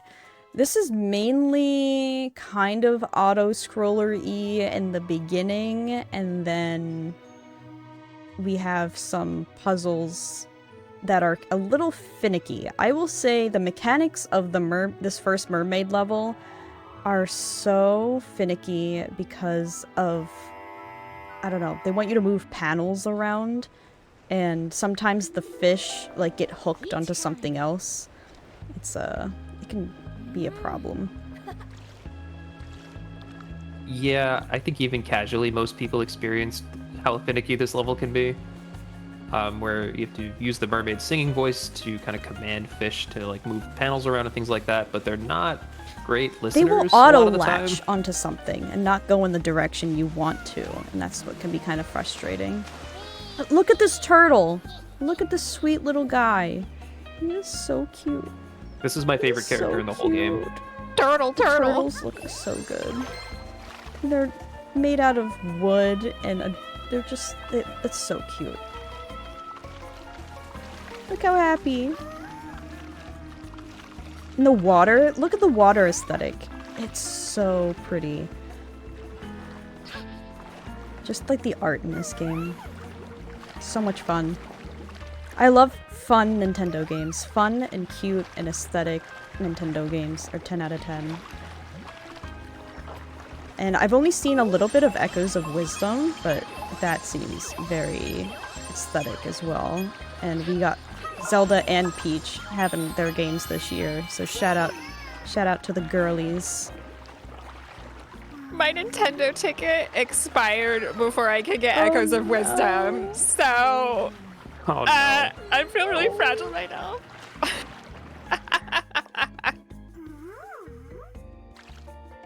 I think I need to see Sword Fighter Peach for just a second when you can, just to make me feel better. Oh, hi girl, love you. Luckily, there's a lot of stopping and going in this game that she's just chilling. Yeah, the context of this level is they're waiting for the mermaid performer to come and sing, but they can't find her, so we are going to take her place and do the concert. This is kind of like their equivalent of like a backstage area, I guess. But yeah, the instrumentalists are like, oh, we're so happy that you're here. We're gonna go perform, follow us, and Peach is like, yay. And I have a question about this. How are trumpets supposed to work underwater? magic. If they're you need air for a trumpet to work, which implies that these guys breathe air. Just think Which to is yourself, already a red it's flag. just a play. I should Yeah, really I just mean, relax. that's the other thing is later we'll see the mermaid feet out in the theater, like swimming in the air. And like, I don't know how that logic makes any sense either. So, we're just chilling. I do like the eels too. I guess the answer is don't worry Yes, about that's it. always the answer with Nintendo games. The eels are also a 10 out of 10 design. Mystery Peach Theater 3000. Whoa. I love it. Big brain brain. moment. Look at the fish. The fish too. They got lips. The fish got lips. So yeah, now we have to save all 3 of the instrumentalists that have been taken. Kind of like mini-game puzzle style. So this first one, he's trapped in the giant clamshell. So we need to use our fish assets and open up other clamshells to get enough fish to free him. The one on the right has a sparkle gem in it, which we don't need to waste time getting. So we're just going to free our little instrumentalist trumpeter. And we can move on to the next section, which is the finicky section. I'm like, Yep. Hello? Don't tell me I'm soft locked here. Okay, it moved. Okay. That there we go. was... Phew. I've never really had that happen before. So, like I was saying, like... Say the line. Yippee! Finicky. Like, it's like... they... Yeah, they just grab onto like the wrong panels, or like there's a specific part of the panel that you have to hit. You can't just hit any part of it. Look, there they go again. And yeah, the eels... Like they just Yeah, don't the work that eels well. as well, like getting stuck. It's like, it's hard because you don't actually have real control over them. It's, finicky. And then this one's like not too bad. You have to get the puffer fish in like each of the 3 sections. And yeah, that's actually pretty good. I do like that animation sequence though. It's cute.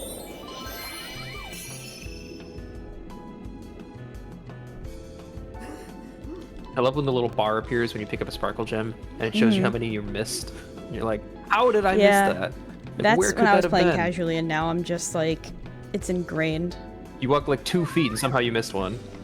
Yeah, because I was so paranoid, I would just like go so slow through each level. Well, that's one thing that we aren't even covering in the run is there are secret spotlight spots where you find them and it'll light you up and you do a pose and then it takes you to a secret room where you can either get like coins or a secret sparkle gem. But that's mainly for like the any % category when you plan on skipping levels and you need to get as many as you can in a level you actually are playing. But with this, we don't need to bother with those. The game just gives us plenty of sparkle gems through gameplay, which is nice. And now In case there weren't enough genres present in this game, now we're playing it's a rhythm game. game time. I like that the fish are shaped like music notes. And I think they look pretty similar to like the music note they're based off of. Like I feel like these are like supposed to be like 1/8 and quarter notes maybe. I don't know. I took AP Music Theory and I don't know anything.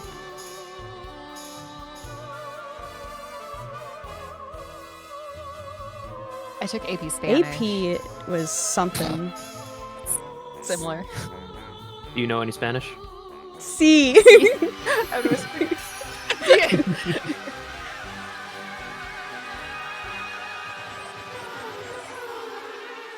This game is so cute. The eels and the. I get like cute aggression because I really had fun playing this game and it's just so cute. It is so fun. It is just like a fun, casual experience going through this game. All the visuals and the designs. It really is. And then I ruined it by being like, I'm gonna learn how to speedrun this game, and now it's not casual. I mean, that's why I learned how to speedrun Alloy too. 'Cause I love it so Exactly. much. And with a new game, Yeah. it's always like I can figure stuff out. Like, it's not a game that's been out for 20, 30 years. It's like, it's brand new. Yeah. You can figure stuff out yourself, and then, you know, all these other games like SM64, like, for the most part, it's been Right. cracked, you know? Like, I'm not gonna find anything new in that game, but Princess Peach, Yeah. I think I can do that. And the leaderboards are less intimidating, because there aren't as many people. At least in ours. I think there's like 24, 26 people on the Peach leaderboard for this category right now. It's like the main category. Oh, Yeah. nice. I mean, it came out in April or March of this year. I think it was April. Peach time. Yeah. This is a very approachable speedrun as Well, well.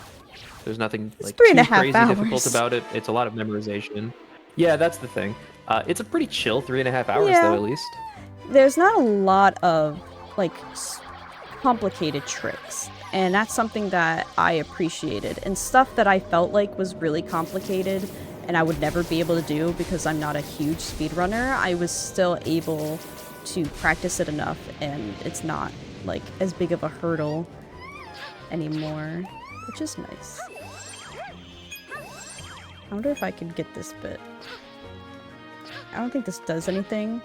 Oh, look, I did. Like, you can make it up there in a cutscene, but it, like, brings you back down here anyway. Now we have to put the fire out. But this is, like, I like to call, like, Iron Man Peach, or, like, Big Hero 6 Peach. Yeah, honey lemon peach. Like, she looks so much like her. I was like, that's so cute.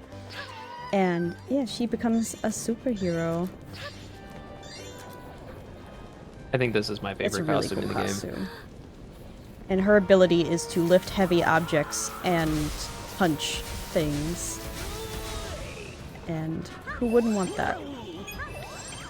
I like the fake fire. Yeah, so in case there weren't enough genres present in this game, now it's going to turn into a side-scrolling beat-em-up. I think we're gonna be here. Yeah, that was close enough. I like the fake fire mixed in with the real fire. Yeah. Let me know when I can share some info about what Go we're ahead. doing here today. Alrighty! I just want to remind everyone that we are here raising money for Little Warriors. Little Warriors is a national charitable organization focused on the awareness, prevention, and treatment of child sexual abuse. They also advocate on behalf of and with child sexual abuse survivors. For more information, visit littlewarriors.ca or type !info in chat.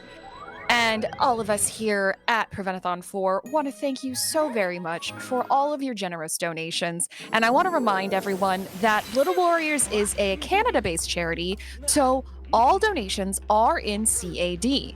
And if you're not sure about the conversion rate, you can either type !rate in chat, or you can, $1 CAD is about 72 cents USD, which means that if you are paying in USD, you'd only have to donate about $14.42 USD in order to donate $20 Canadian to the cause.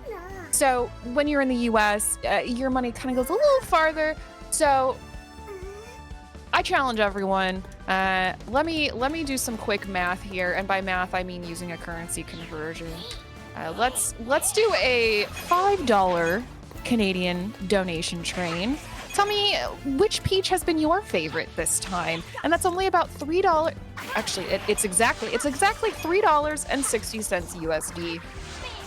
Get those donations in. Help us out. Help us unlock that RZ all cutscenes incentive, or the Zelda name file incentives. Currently, Alan Wake is in the lead for all of them. If you don't want Link named Alan Wake, you can get your donations in before those I think runs they want begin. Link to be named Alan Wake. I don't know. That's what it sounds like to me. I'm into Well, it. if you want Link to be named Alan Wake, you should donate for that.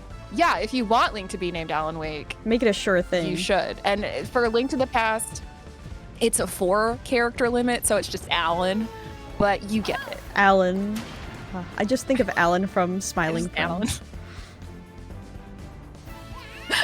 Yeah, I on Yeah. Discord, I see your I am Glep on Discord. Because he's a Glep. little gamer. He button mashes in fighting games just like I do. Me too. And no, Ice Blue, it is not my doing. That was actually the work of Suave Peanut, who donated that $50 a little bit earlier. These guys are so silly looking. This one I think has 6 hits as opposed to the others that are all 3, which extra, but we got it. We want to keep them like in a concentrated area. We don't want them moving around too much.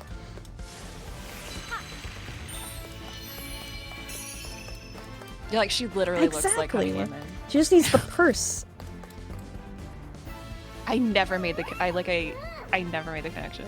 I really loved that movie when it came out, mainly because I was a big cute. Fall Out Boy fan at the time, and I was like, they did the music for the credits Oh, did sequence. they? Yeah. Oh, okay, okay. Yeah. I think was it Immortals? I think was the song. That was a time. Yeah, that was the song. There was recently a emo music festival last weekend. That was peak. I that's the type of music I really like. It's When We Were Young Fest for people who might be fans of that as well. It was really good. It was in Vegas, so far from me at least, so I couldn't go. But it looked like a really fun time. And now they're bringing back Warped Tour.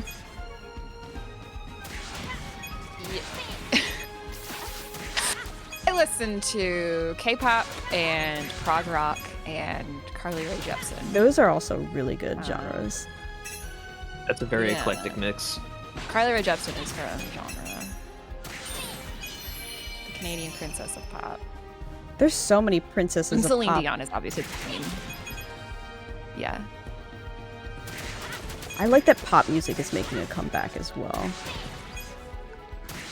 There's a lot of good stuff out there. We Chapel love- Roan, yeah. I don't know if it's visible on my screen, but I have her signed CD hanging on my wall right now. Oh! I was so fortunate to get that. I was like, yay. Well, chat, if you love women, if you love Peach, if you love Chapel Roan, if you love strong women who stand up for themselves, let us know who your favorite strong woman is in a donation comment.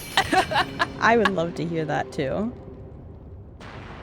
Peach, Eowyn, Chapel We got Roan, Zelda. Celine Dion, yeah. Zelda is, yeah. Peach was looking pretty strong in this level. Literally throw cars. Yeah, I feel like we kind of glazed over that. She did pick up a bus in this level. Bus. Yeah, she did. Well, that's normal. Like Peach is so powerful. We love a powerful queen. So I think that's okay. We have one more. We have another cowgirl level. Yeehaw! Oh, this is like side scroller, or not side scroller, auto scroller. The level. Showtime. We're gonna be riding on the horse a lot this level. I don't think we've come up with a good consensus on what this We need a horse's name for the is. horse. Pepperoni Pony. That's so cute. That's a good one. I stole that from Bob's Burgers. I'm sorry. That's okay. It's inspiration. It's inspiration, yeah. I was inspired by Bob's Burgers. So yeah, if we're not riding on the horse, then we're riding on the train. So, because it's gonna be like one of those old westerns where like a train is like plowing through the town, and we gotta stop the. Well, in this case, it's not a runaway train because they're doing it on purpose, but it's the same thing. Somehow our horse is gonna catch up to this train. So run a towards I like that our train. horse also speaks Japanese. I didn't know horses could speak other human Konnichiwa, languages. Where's Toby Fox? We need him. I just followed Toby Fox on Blue Sky, and the content on there is peak. Oh, yeah. It's posting a lot of fun stuff. He is a capital P poster. you just gotta lasso the horses. There's like a secret sparkle gem that we'll be getting here. This is something I did not notice was here the first time I played casually. Go through a little, it's like a bar, like a saloon. A saloon, hello.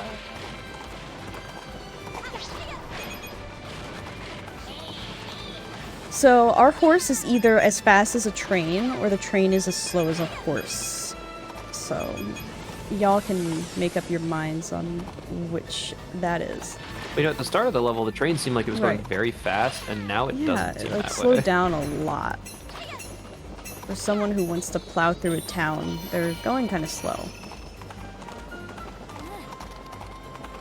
It's almost like it's a video game Ugh. babies can play. Us, we're babies. This is what real video games do you play? Not Princess Peach, Showtime.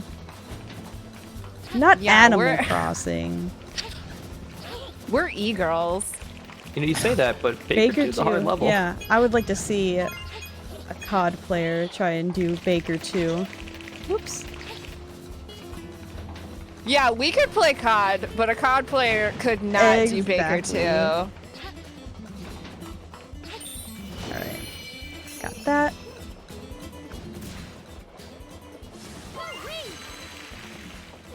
Okay, so that's the auto-scroller section Yeah. of the level. Here there are a couple ways you can save a few seconds just with damage boosting. Well, not even. As You Peach can destroys damage what's boost left like of through this train. this and like clip through the wall, but you still can't progress until like it loads the next like scene, which I think is useless but also funny. That's the best Yeah. kind of tech. Just kind of a swaggy, you know, stunt on him, kind I'm of. just gonna ignore those guys. If we wanted that sparkle gem for like all sparkle gem, you would have to go for them. And that's why I also didn't want to do all sparkle gems, because that was so hard for me, that section. You gotta have good Yeah. aim. And they move around a lot. And I'm not good at throwing. Alright, now we're gonna go back to auto-scroller. Enough free will. The game needs to take over. Look at the clouds, though. The clouds are on strings. Got fake cacti? Yeah, cacti.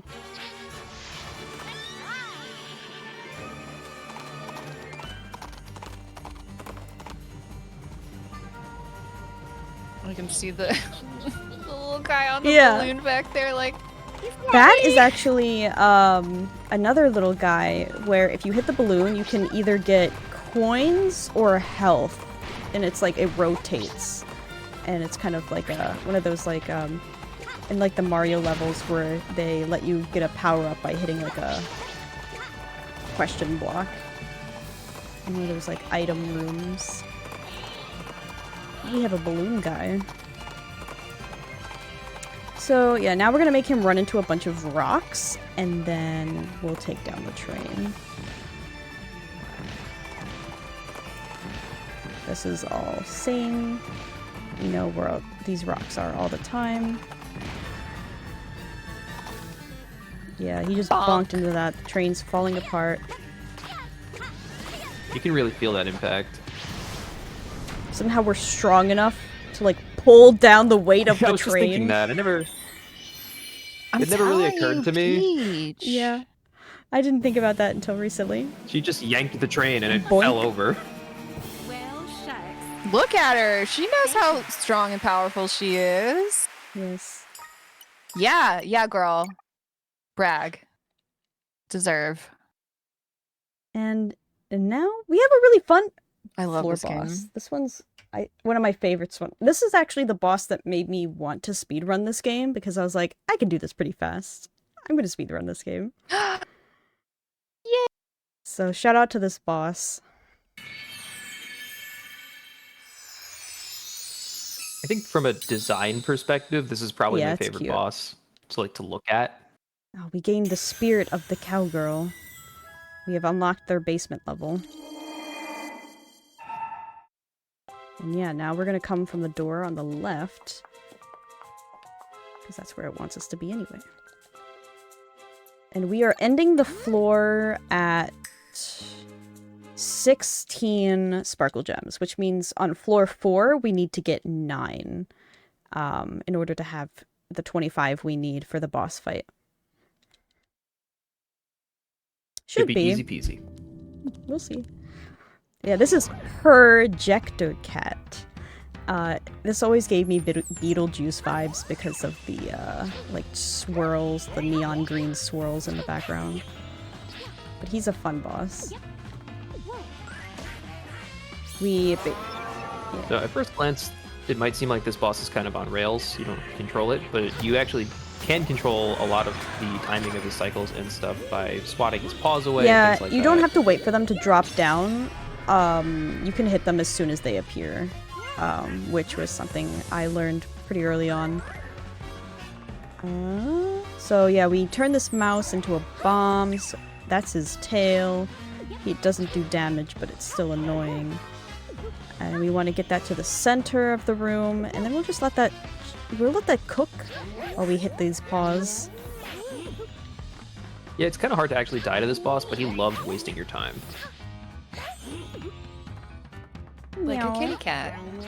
Exactly. Anyone else got cats? I want to know their names. I want to know their personalities. Cats have such unique personalities.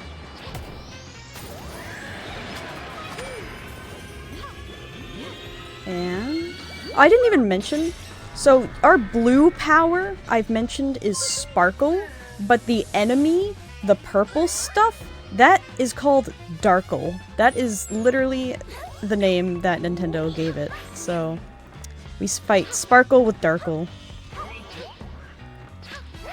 No, I think it's the other way around. No, yeah, oops, yeah. We do something with yeah. something. And it's awesome. It's fine. We're doing the game. We fight Darkle with Sparkle. That's it. Yeah, a lot of this is all, this isn't RNG. Like, the paws and stuff. It's all pretty, straightforward. This is the last hit.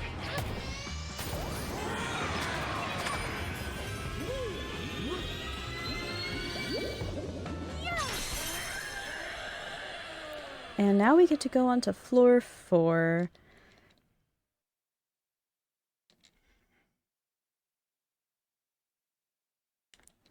Do we have any other donations that have come through for incentives?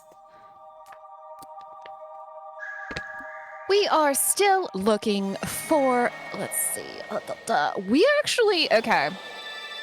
I needed to refresh. So the Watch the Cutscenes incentive for Arzette, the Jewel of Faramore, buy 3 pup later today. We need $250 Canadian. We have $150 Canadian. And I do have a donation here that I was planning on reading just a little later. But we do have a $50 donation from someone named Python who says, put this towards Skate 2 RNG. And when I read Skate 2, I forgot that we were calling the levels like 1 and 2 and 3 and stuff. And I was like, wait, we're not playing Skate 2. What are you talking about? But that has gone toward Wait, the we're not? Arzette Jewel of Faramore Watch the Cutscenes Good. incentive. I think Skate 2 is on the 5th floor, so that'll be a while from now. That Arzette incentive absolutely has to get met. Those cutscenes Didn't are we so see those at watching. SGDQ? Please, yes. I think they were yeah, that Yeah, was I believe during so. the Silly Block. And 3Pup ran the game at the Big Bad Game-A-Thon, and everybody was jazzed watching those cutscenes. So yeah, if you have not, then I please remember get that this too. Oh, this is a new costume. This is the last new costume of the game. This is Kung Fu. And I really like the movement in this costume that this costume has to offer. Because you just get to really hit things button mash, just like I said earlier with how I do fighting games. So it's really fun to just hit things. This one's really satisfying. They just throw a ton of enemies at you, kind of like Dynasty Warriors style, and you can just like swing around on poles and hit like 20 of them at a time. Yeah, that is like fun. And you can also treat the enemies like dominoes, where like you can knock them into each other, and that's always entertaining. So right now we gotta wait for our friends to come and destroy this rock because we are not Kung Fu Peach yet, so we're too delicate. We cannot destroy the rock on our own.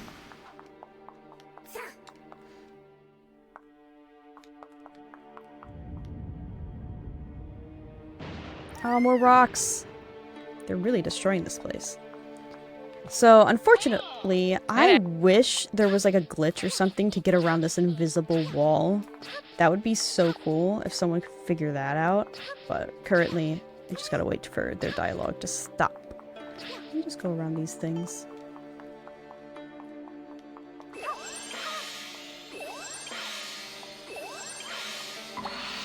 Now, we've become Kung Fu Peach. Those obstacles weren't really obstacles.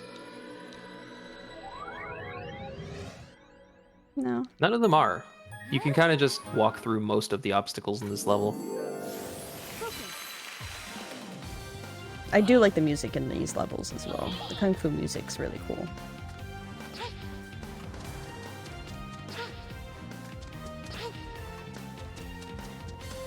Yeah, you just get to kick things.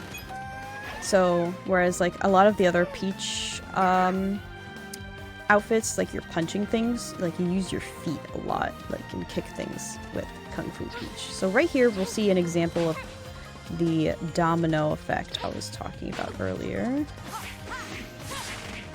Or just knock them all into each other. That's so satisfying. And I think all of these guys, like the enemies, only need one hit, which is also really nice. Whereas like when we had like Sword Fighter Peach, I think they required 3 to knock them out.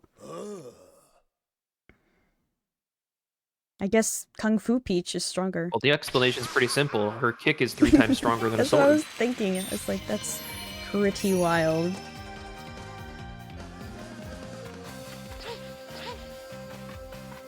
He's just the coolest. There's like a bunch of stuff you can do here. All those posts are destructible. You can drop the awnings on the enemies' heads. We're not going to do any We of don't that, need obviously. to do any of that. And here we get to our first pole that we can swing through.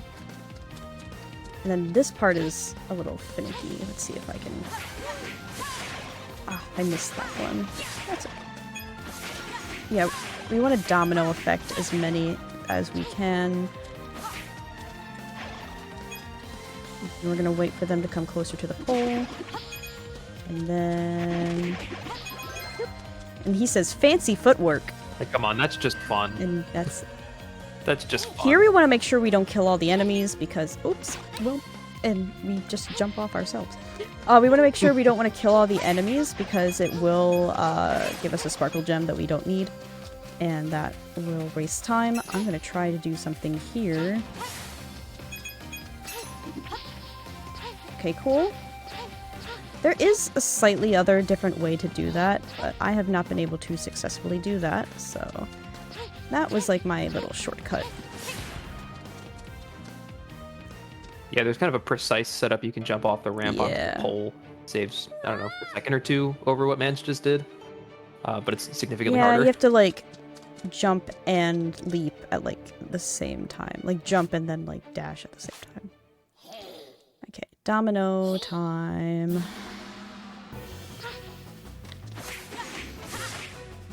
And then these guys with these sticks are the worst. Yes, you can only hit them after they try to hit you with their stick. Yeah. They will block any other hits, so they just, again, another enemy that just loves to waste your time. And we will be able to come up here, get some hearts. And then we just switch back between these two poles while hundreds of them start just charging at us.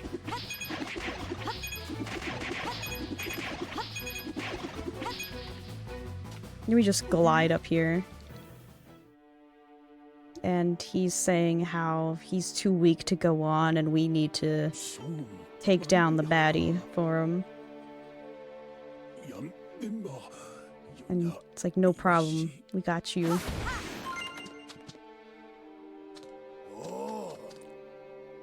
And what I like about this boss is he is in all 3 of the Kung Fu levels, and he just gains more and more power each time, just like slowly increasing his power, because he's like, oh, Madam Grape is like giving me all this extra power to take you down.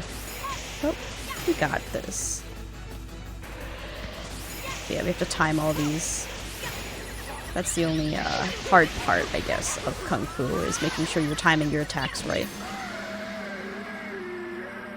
Yeah, and the window's kind of forgiving, but in the later levels, he's going to start attacking very quickly. So you got to be ready. You kind of have to memorize his patterns later on. Because, yeah, I don't think those are RNG either. I think they're all the same every time. Thank you. So we got 2 from that level. Right now we're at 18, so we need 7 more. Right? Yeah.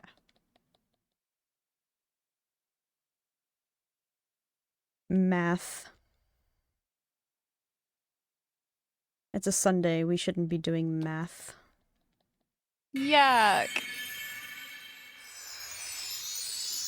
Alright. I know Cell likes math games, but I don't.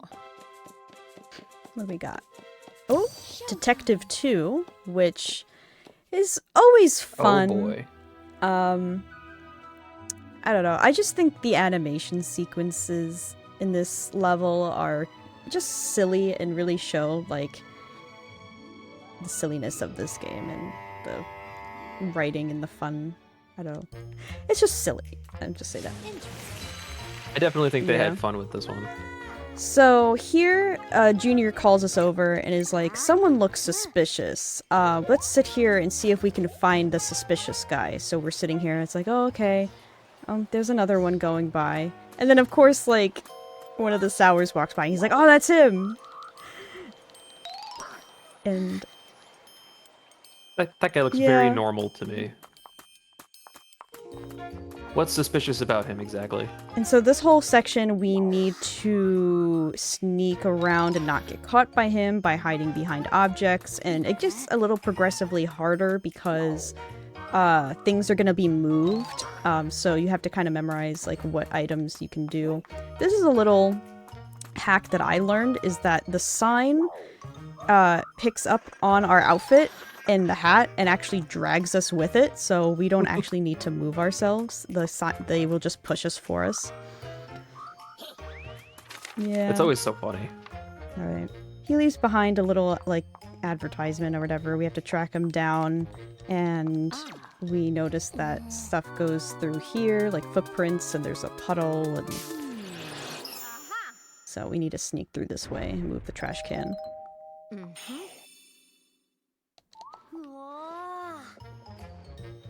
I don't know why she couldn't just step over that, but that's up to Peach, I guess. So yeah, we're back to our sneaking. So we're gonna hide behind this box because that guy is gonna decide to close up shop and go inside, so that sign wouldn't be useful to us.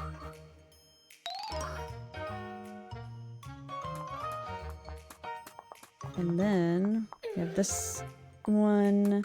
And then what we need to do is cause some chaos. So we need this guy to make his sign fall, and then these guys are gonna run out of the door in a panic, and then we get to hide behind the door.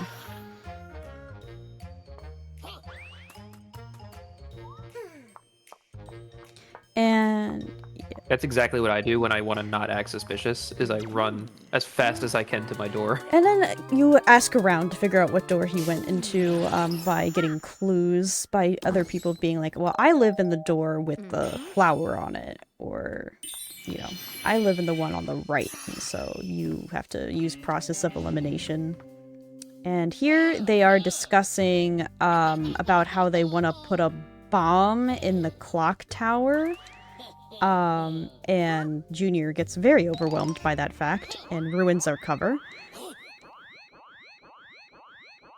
Now, why would Junior do that? So, yeah, we think Junior's very sus. And you'll see why in Detective 3. But I think he's been sus this whole time. If we looked back in Detective 1, he was hiding behind a billboard waiting for us to show up to go to the museum. And now, like, he's ruining our cover when we're trying to hide from the Sours. And pay very close attention to the final cutscene in this level. I just want to mention that now. Yeah. There's going to be a pop quiz later. We love foreshadowing. Alright, and off they go. And then here's a little puzzle where we have to find the number 6 key, but there is no number 6 key. But guess what? There's a number 9 key. And we all know what a 9 is upside down. It's a 6. So, we get to get the key, because these elevator mechanisms are based off of keys. Whoops. I accidentally talked to the police officer. I just noticed that she got like a little pad out to like take notes. I never noticed that before.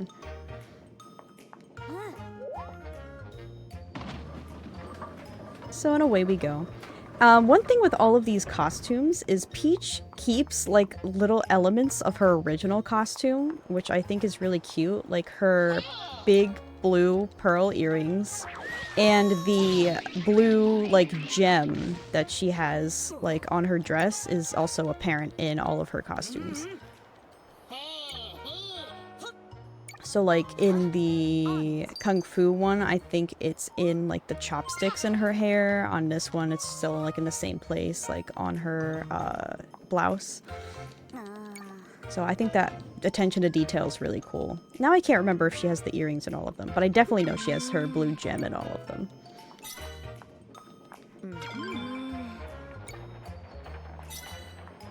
But yeah, we have to get the gears to get the elevator working. That only hidden one was in that box there, but we could see that it had a handprint on it, so that was our hint.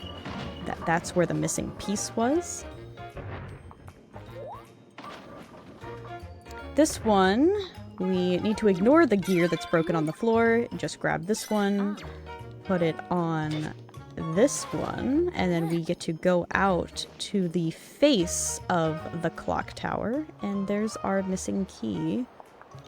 I want to mention, it's very lucky for us that it is. Yeah, it wasn't when we time. got here, so thank goodness.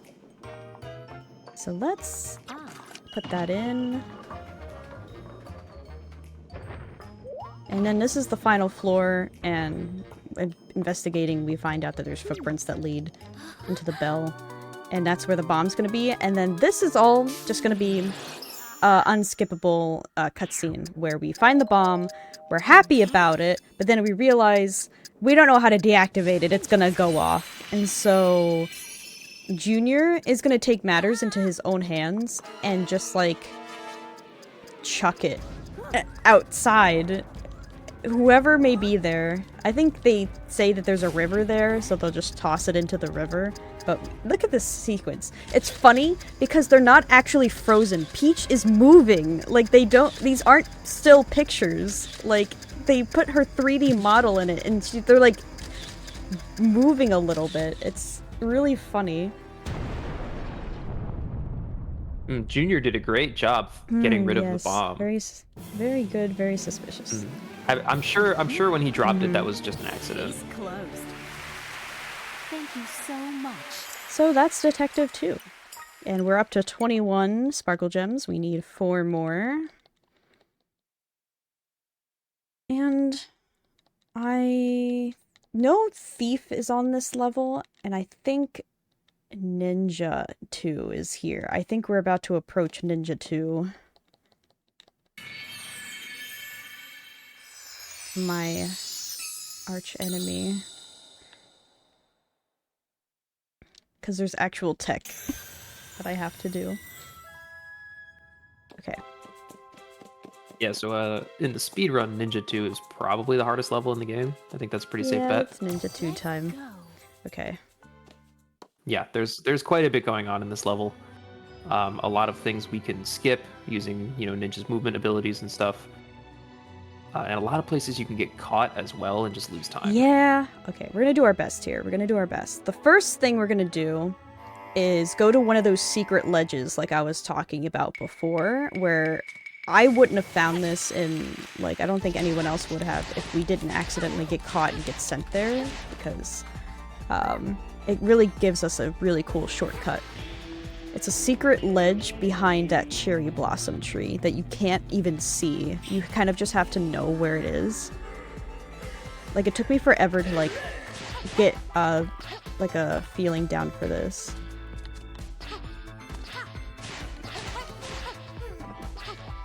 And then, try to do our dashes as fast as possible. And then, we're gonna just, like, cut through here, and we want to ring these so that they go towards the noise, and then we can attack them. There is a way to drop down in between them and hit them, but it's really, like, frame perfect, and I've only ever seen one person do it, and not even in a run, like, just as an individual level, so... It might be, currently, the single hardest, like, speedrun viable piece of tech in the run. Alright, this is the hard part here. So there's a very precise jump here, so you can flip these panels around, and you have to do it a whole bunch to get the walls you can wall jump off of, but you can actually, if you manage to hit this wall at the exact peak of your jump, you can just make this without doing any of the puzzle. It's a bit of a precise setup. I'm gonna try it like a couple times. Okay, I need to take a second. Line yourself up. Almost. You have to hit like the absolute corner of this, jump at the absolute peak of your jump, and then dash at the absolute peak Thank of your wall. Thank there you. We go. That's like the hardest thing. Definitely not an easy thing to do.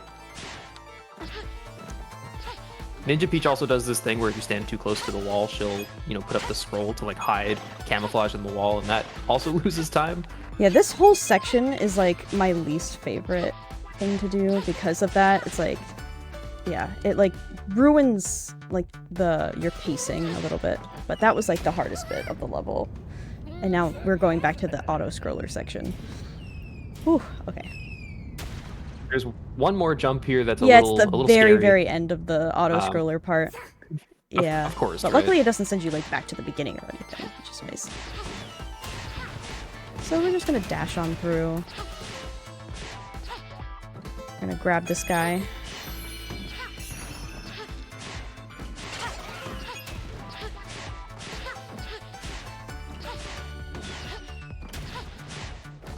And then we are going to be approaching, yeah, it's going to be this next bit right here. Okay, we did it. Cool. There we go. All right. So normally the game wants you to wall jump in between the two pieces that are falling, but it's a little faster if we just go off of the because we don't need that there. sparkle gem. As you saw, we were collecting pieces but didn't finish it. We don't need that one, so I'm just going to skip over it. And then this part is, again, like, I'm gonna have basically no control here, but it looks really cool. We're just gonna basically be mashing our way through these gears. Like, this is a Peach game, like, and this looks so cool.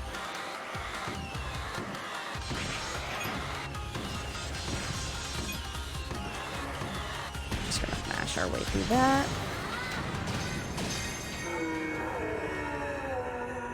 Alright, that's Ninja 2 in the done. Alright. Dashing Thief 2 also has a lot of movement. So. It's done. Thank you. And then okay, we only need one more. We're at 24. We only need one more GM.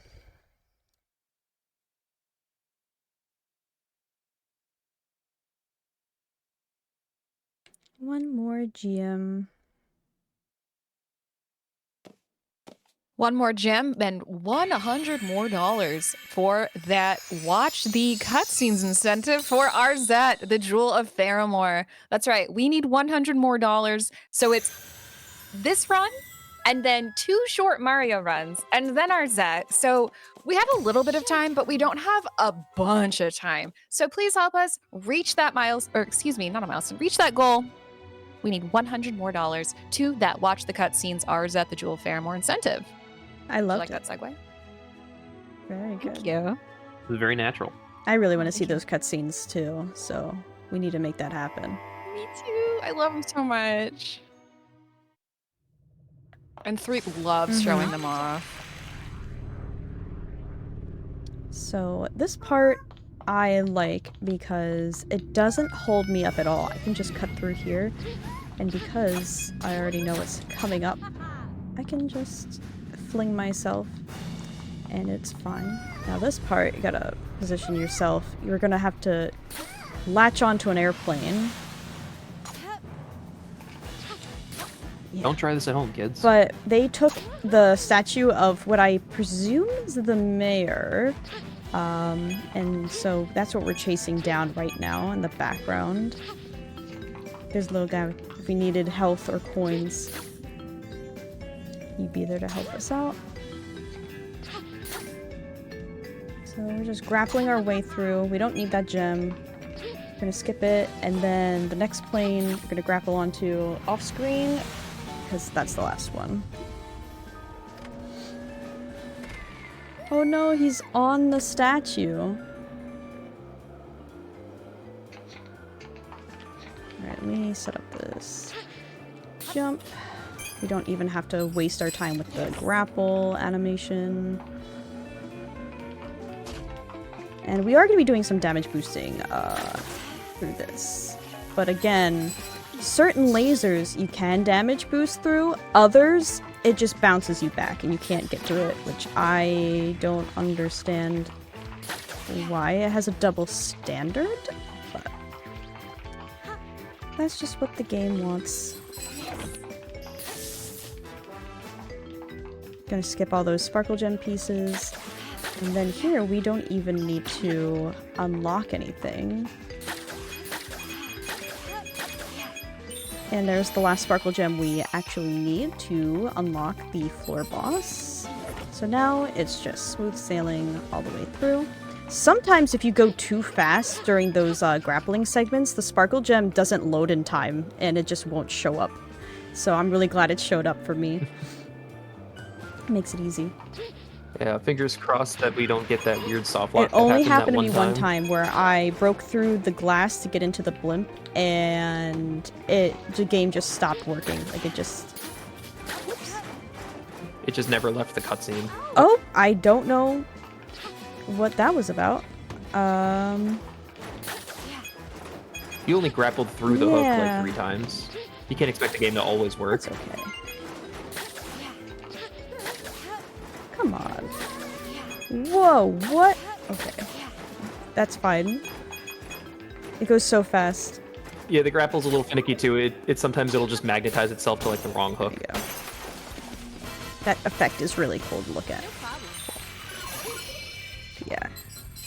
Hey, no soft lock this time. Luckily, No idea what caused that. luckily I It's have never enough happened parts again. that I'm surviving here, and I'm not gonna die. Because dying is like the worst time loss. Thank you for the extra heart, Mayor. And then we will unlock this, and then a plane is going to show up from down here. And I don't even need to grapple. I could just use the plane to come back up. And then I'm gonna put him to sleep so that I can... What the heck, bro? I should have done the cutscene.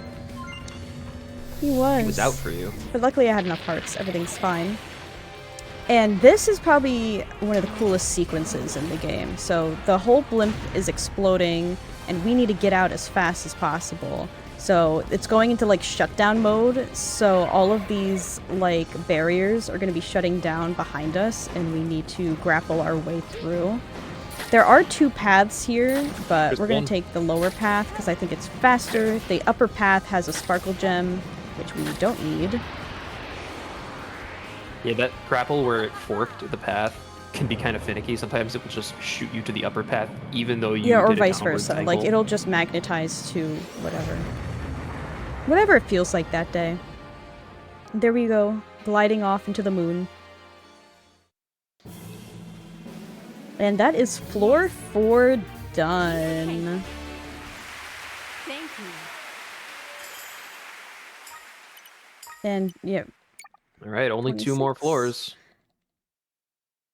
Yeah, basement should go by pretty fast. Basement is... Because I do an abridged version of this game, which I've titled Basement Percent, and it's all of the levels in the basement because all of the costumes are in the basement, so it gives you a taste of each costume and the final boss.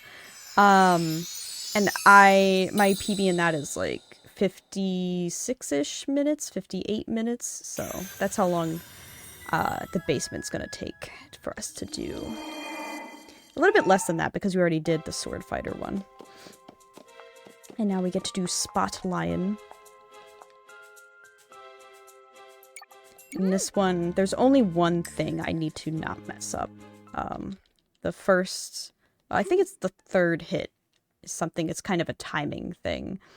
So he needs to take 3 hits in 3 cycles.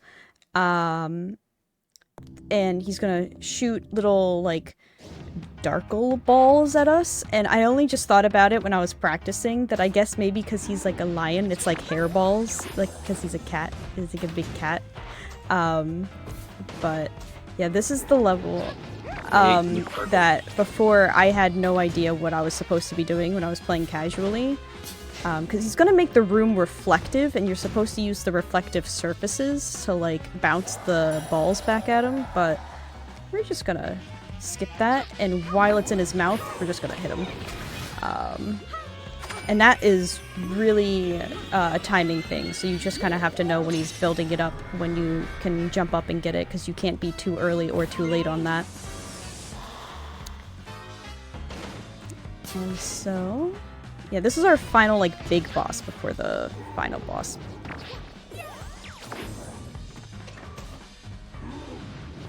And so we'll just hit him right back.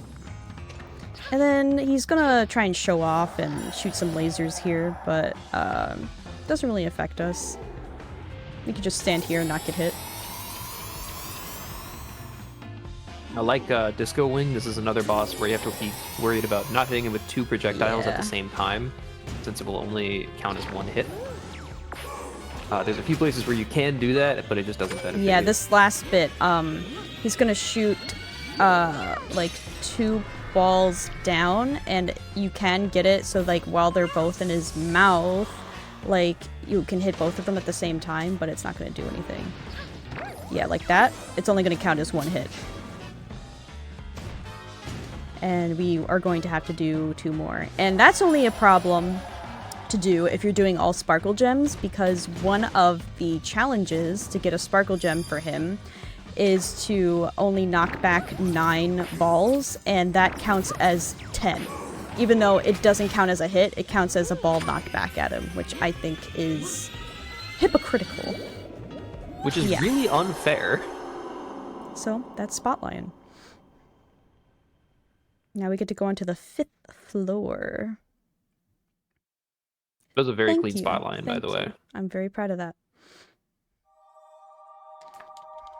Yeah, that's one that's it's consistent once you get it down, but it's definitely tricky. The timings are pretty precise. I don't even know how many hours I have in this game, because I play on 2 profiles. The speedrunning one, I just reset and delete the data every time. And since that's not on Nintendo Online, like, it doesn't track my hours. But I practice on my 100% completed file. So that's the one that tracks all my hours. Because you get some very cute outfits in this game. Let's go. You could, like, put polka dots, and There's, like, a sparkle one, like, when you do, like, 100% of something, you get, like, a very sparkly peach dress, and that's, like, on my main account, like, I have her in that sparkle dress. But yeah, you got hearts, you got ones that are themed based off of the different levels. It's very cute. And even the bosses, they have outfits based off of the bosses as well.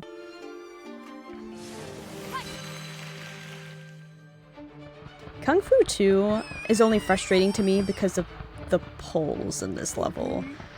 Because ideally we don't want to be swinging around on the poles in this one, because it's going to waste a lot of time. We want to try and jump down, but we only have a very narrow space to do that. The poles are a little magnetic Yeah. as well. So we just want to jump over all those guys because we can get into the door without them. And we didn't take any hits there, which is great. I take so much damage in this level, typically, so we're going to try and not do that today. So we did avoid those. This one we do have to use the pole to get over. Oh, I clipped through the floor. Alright. It's fine. Classic. No Nintendo game is perfect.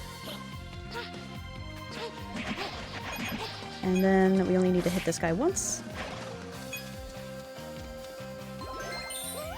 I guess lore, these girls that we're saving are the daughters of like the Kung Fu master. Not this one, the nice one. So this is where his stuff gets to be a little faster.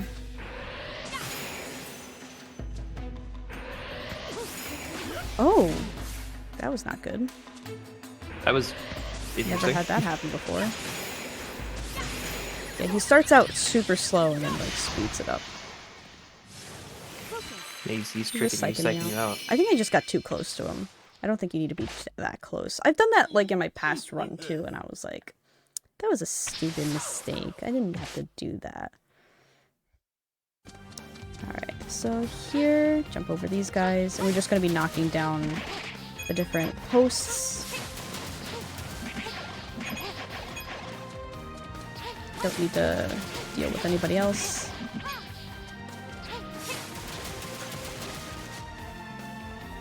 Thank you. Nice clean movement. And then this next bit, I think, is the issue I have with the poles. Yeah. I love how they just stand there Mhm. stunned for a second. So we want to just Then it's like, come on, hit just me again. glide down like that. Like, we don't want to be swinging down the pole, but because it wants to shoot us in a different direction every time, it's hard to control.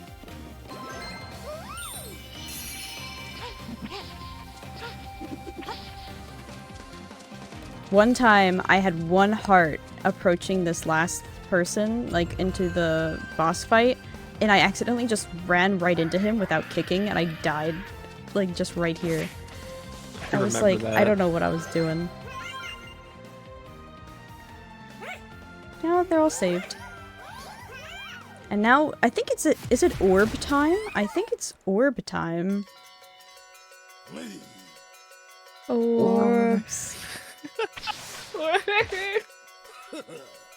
Now our good friend here has been blessed with the power of orbs. And now he's going to turn into a zoner Yeah. and start camping us. Just have to time the kicks based on the spark.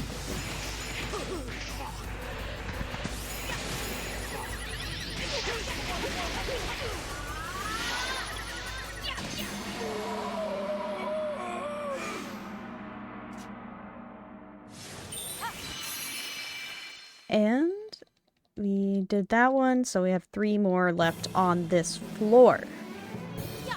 We have Skater 2. We have Mermaid 2 and the Superhero 2 as well.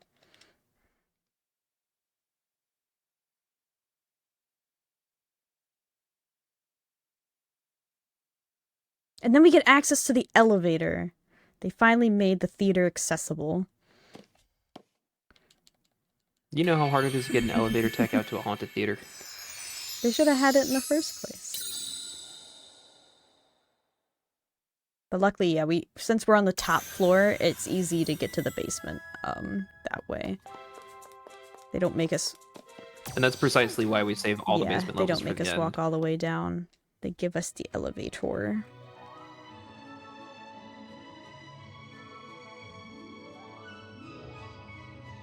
So this one, instead of the aliens coming and destroying Earth, for some reason we decide to go on to their turf, and so we go into space and we come after them. I think it's because they kidnapped some of our space heroes. Yeah, now we have this side scroller. And what's important here is we want to defeat as many of them as possible to like make this go by faster, but one of the Mr. Mustached guys who are in distress is going to show up in the middle of our way, and we want to make sure we don't accidentally hit him.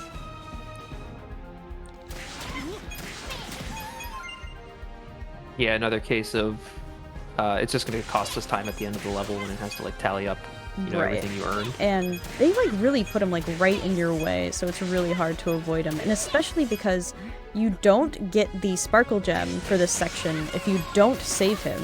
They consider him a person you have to save. Also, this guy, he can take as many hits as like possible. Like nothing bad is going to happen to him. He has a health bar, but it does not matter.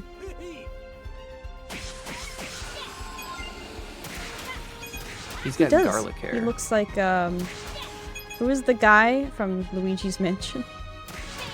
The professor. Yeah, he looks like Egad? Egad, but Pikminified. Yeah, these guys do have a striking resemblance to Pikmin characters. I think Nintendo was just like, if it ain't broke, don't fix it. See, there's the little guy. We can't hit him. But at the end, it'll be like, you didn't earn the Sparkle Gem. You didn't save everyone. It's like, I save everyone that's going to save me time.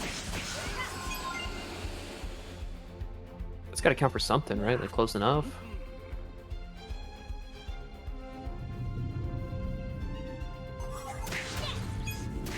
And then we get to fight the same guy we had before, do the same thing.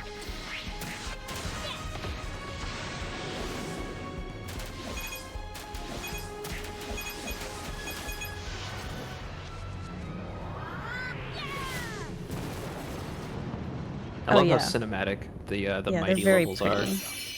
And like we can see the planet from down below. It's like that's a really cool looking, like the whole, like this whole space area, like all of this looks so pretty and very cool.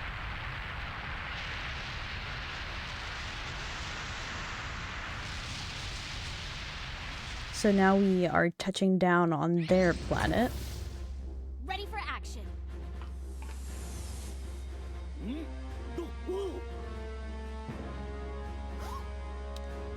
And I can't decide from this angle, I can never tell if she's wearing a skirt or a pair of very wide set shorts. So I'm gonna say it's probably a skirt because it's Peach. Yeah. I'm on Team Skirt. These guys have swords that don't do anything, so they're very useless. And then we get to lift up this truck and hit those guys. We're gonna be doing a lot of heavy lifting as Mighty Peach. There's a lot of different names for this costume. There's Mighty Peach, Space Peach, Hero Peach. It's just whatever you're feeling. I think it's also like a translation thing.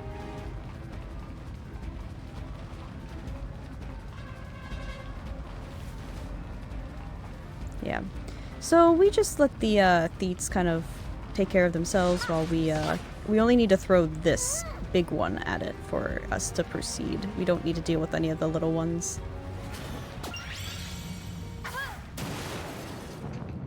But they're fine. We just won't get a sparkle gem for it because we didn't go out of our way to save them at the time. You know, you're not a I'm very not. good superhero. I am doing the least amount of work and saving the least amount of people. And so yeah, they're trapped in there, but we need to deal with the enemies first. All of this is also not RNG. Like, where the enemies are, the type of enemies they are, is all scripted. I like using the spaceships to take down the little guys. Alright, this should only be 3 hits, if I remember correctly. Yeah. Oh, and then we need to be up here for the next cutscene. There we go.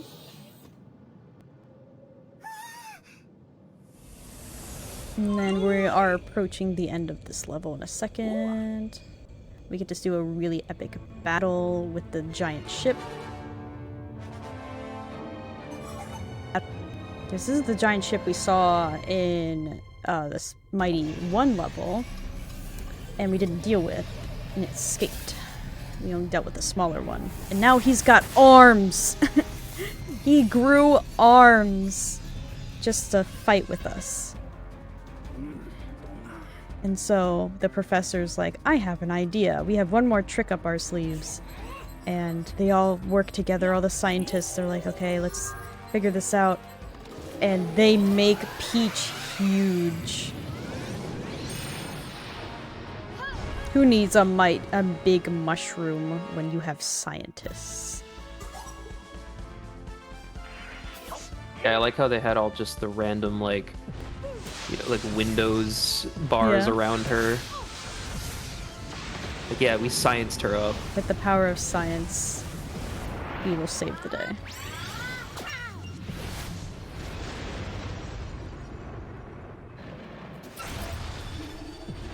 Now he's angry. We're just gonna go in defensive mode here and mash.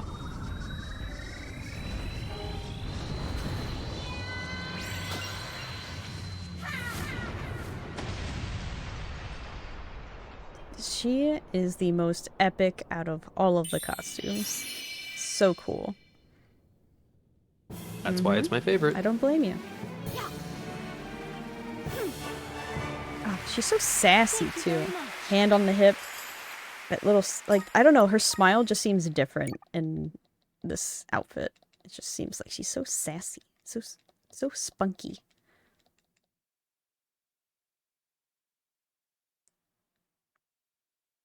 Alright, halfway done. This one. I think skate is last, which is unfortunate.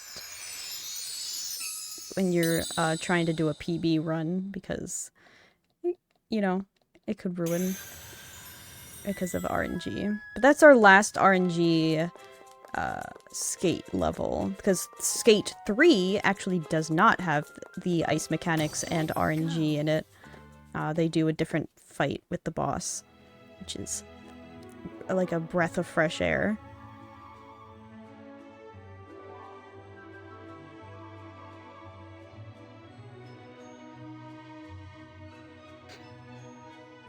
So, yeah. Hey, are you going to be going for the one cycle on Mermaid? I'm gonna try it, and I'll explain that, in case people are interested. You know, if they plan on running the game, they can give it a shot themselves. But this is Mermaid 2, and this one is just all, like, auto-scroller for the most part. We only get one big fish this time, instead of a bunch of little fish. And he's gonna be our companion.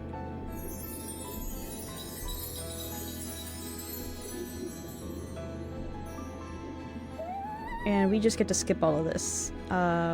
Oh, those were one of those spotlights I was talking about earlier. It, like, shined on us for, like, a split second. There's hidden areas of the game. So, we can't make this go any faster. We're just gonna ignore everything, try to get through this. We just have to dodge, like, the rocks that the evil pirate ship is gonna throw at us.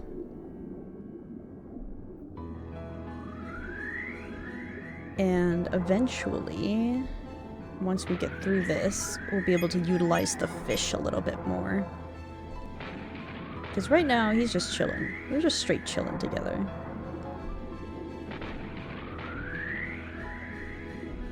Like, all of these shells, I think, just have coins in it.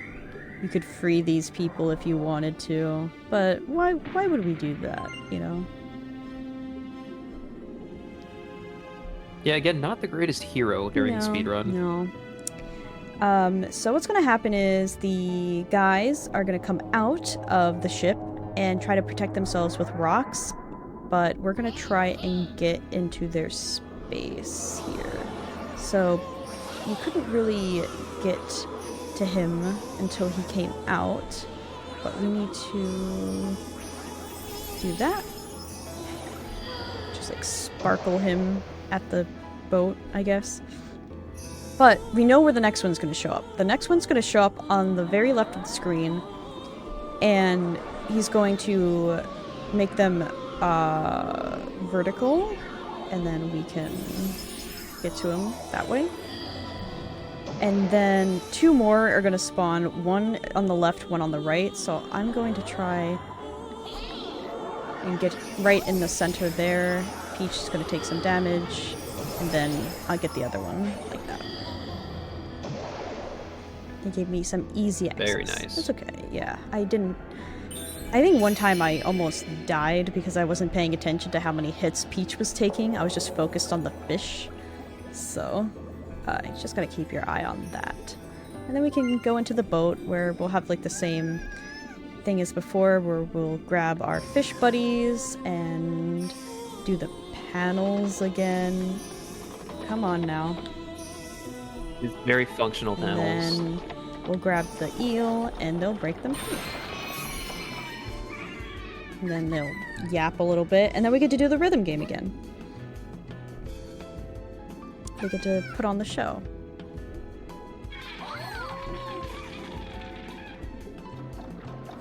Just the colors, like they're so bright. The colors in this game are so bright, so fun. Whoops. Their direction changed. Oh no, they're all here. What will we do? We are basically going to fight them with the power of song and make them dance. And that is how we defeat them. I think we're singing the same song here too. It's the last level.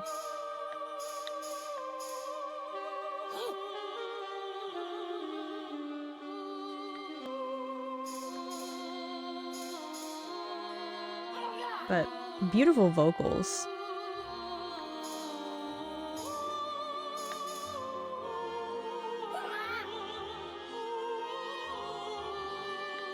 If only we could really defeat our enemies with beautiful music.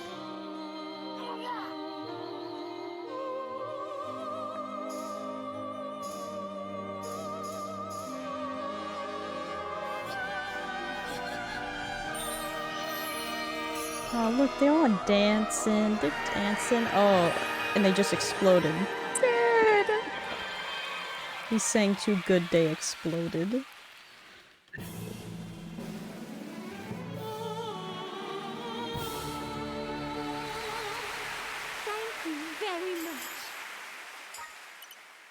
Yeah, so for the final boss, we only need 30 sparkle gems, and we are definitely going to get those. I am not concerned, because I think, yeah, there's like 10 levels in the basement. You may have noticed the amount of sparkle gems in each level have actually been going down. In the first version of every level, you have a possible 10 to collect, then in the second version, it's 7, and then in the third, it's 5. So, but it's still not much of a challenge to get all the ones we need to complete the level. Or, complete the Sparkle Gem collection and get to the boss level. So? We don't have to hit like a certain amount of Sparkle Gems anymore, right? We need 30 for the final boss. 30, okay. So in the game, the total is 100 overall.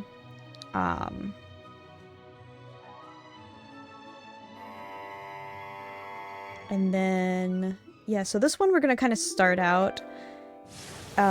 It's an ice parade. It's like, you know, we're having parade floats on ice and also ice skating. I think it's really impressive. This whole town just has one road that's made out of ice so that they can do this parade on. And then we'll get to that RNG part again, like we did last time, except it's a little harder because he's going to have the minions there protecting him. See, I can't get them when they twirl because they'll just bounce me off. There we go.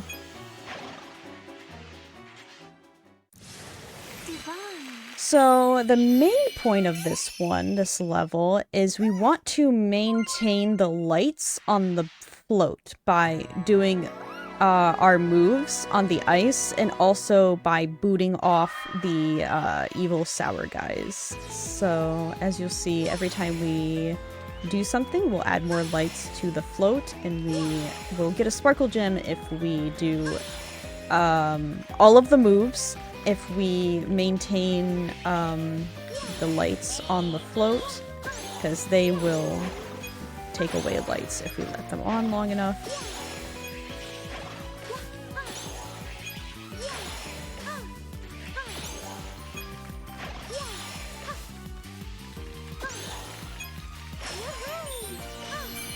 Just getting what I can, kind of just to show off.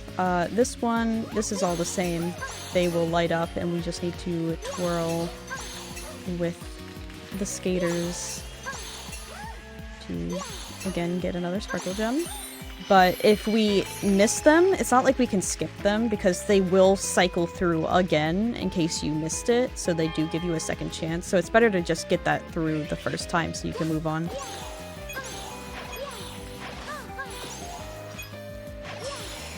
And then we don't want to deal with these guys because we don't care about saving him. Sorry. Sorry, little man.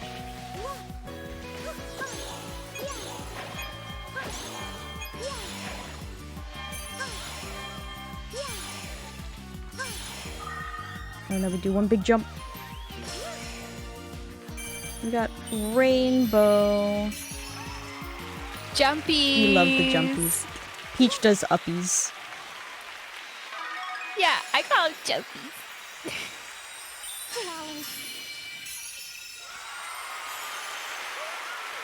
And yeah, now the villain gets to show up again.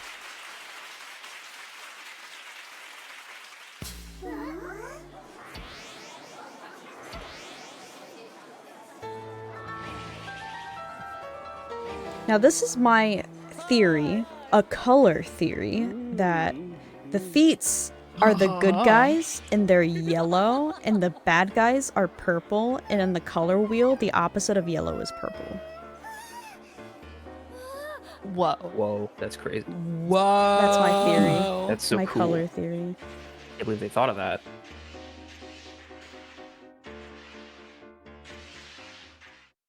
Because I was like wondering, it's like, why are they so focused on this grape aesthetic for Peach? But then I also thought grape, peach, fruits. That's like, you know, I don't know. I guess. Because peaches are sweet and Yeah, grapes are sour. exactly. But this is not good RNG right now. This is gonna be probably 2. Yeah, they kind of went all over the 3 place. maybe. That's okay. We just don't want 4. Oh, jeez. Okay, I got him. Ooh. Alright. This is good. This is fine. Okay, 2 cycle. Ah, we got That's the good. 2. Let's go. That was. Yeah, that was they a good were all like in a two-cycle. line, so that was good.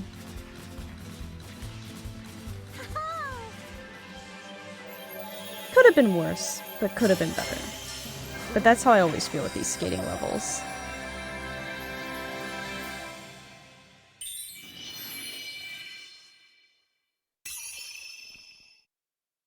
And now we get to head down to the basement. Oh, you're in the basement. I'm singing a pretty song. I had dairy in my coffee, so I'm not going to sound beautiful. But I'm going to try my best. Yeah. We currently have 2380 Canadian. We need 3,379 total to get Echo Wisdom. Please help us get Echoes of Wisdom. We need it. And also, we need $100 more to unlock all of the cutscenes of Jewel Faramore. We need $100 more for Jewel Faramore cutscenes, so please help us out. Yeah. Please Thank donate. you. Beautiful. Thank you for Beautiful. that. Alright, which way? Yeah, probably, yeah, this way. Let's go. We're gonna do like a semicircle around the room. because the boss fight is going to be where that big picture of the grape person is. So we're gonna go from left to right. Starting with our last level of Superhero Peach. There's only like one thing to really work on here, like focus on to get right. And that's like the little octopus guy. We don't want him running around too much. We want him to be on the right side. But first we get to do auto-scroller. Can't really do anything here. We're just gonna vibe. This game loves its auto Vibe while they throw aliens at us. They're gonna throw meteors at us.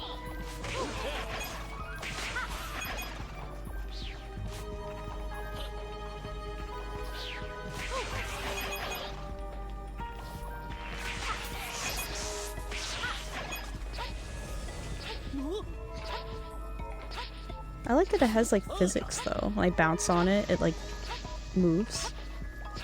That's cool. Oh no, they got the professor.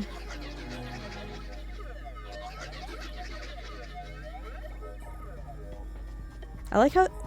I know I already said it, but I really like the aesthetic of the basement really levels.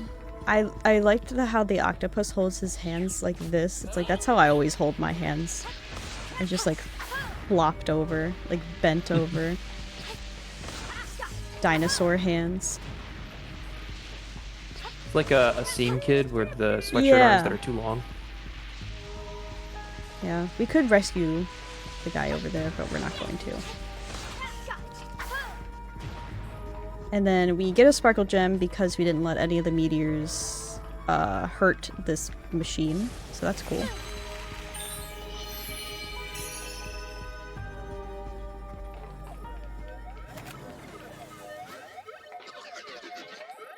So now we get to chase after him. And this is the part that I would like to do right, is we need to do 3 hits on him, but we want to keep him over here on the right. We don't want him going over on the left. Ah! Oh! Okay. I almost missed him. It's just... Alright. Yeah, I have to work with his invincibility frames on that one. Because I can't just hit him back to back to back. But we want him to end over there so we can... Yeah, because we're planning on going this way anyway. We don't want to keep going back and forth. So there... Yeah, you caught him like right as he was gonna jump. Because that is all like staged, like scripted. So he starts off on the right and then he jumps over from the right stairs onto the left stairs. So I wanted to catch him before he did that. So here is our mighty hero, Sparkla. He is trapped in this dome. So we need to let the professor do his work there. Hacker voice, I'm in, over on that computer while we deal with the aliens and meteors, asteroids. And you can see the beams on the top tells us the progress of how they're doing. And we will get like a little sparkle gem cutscene because we didn't let him take any damage, but it's faster to just get rid of all of the aliens than waiting for them every time. Yeah, they take forever to actually go up and attack the professor. So it's faster to just take the sparkle gem. Also, who wore it better? Because that's how I always feel with seeing... We should not be pitting divas against each other. Yes, diva.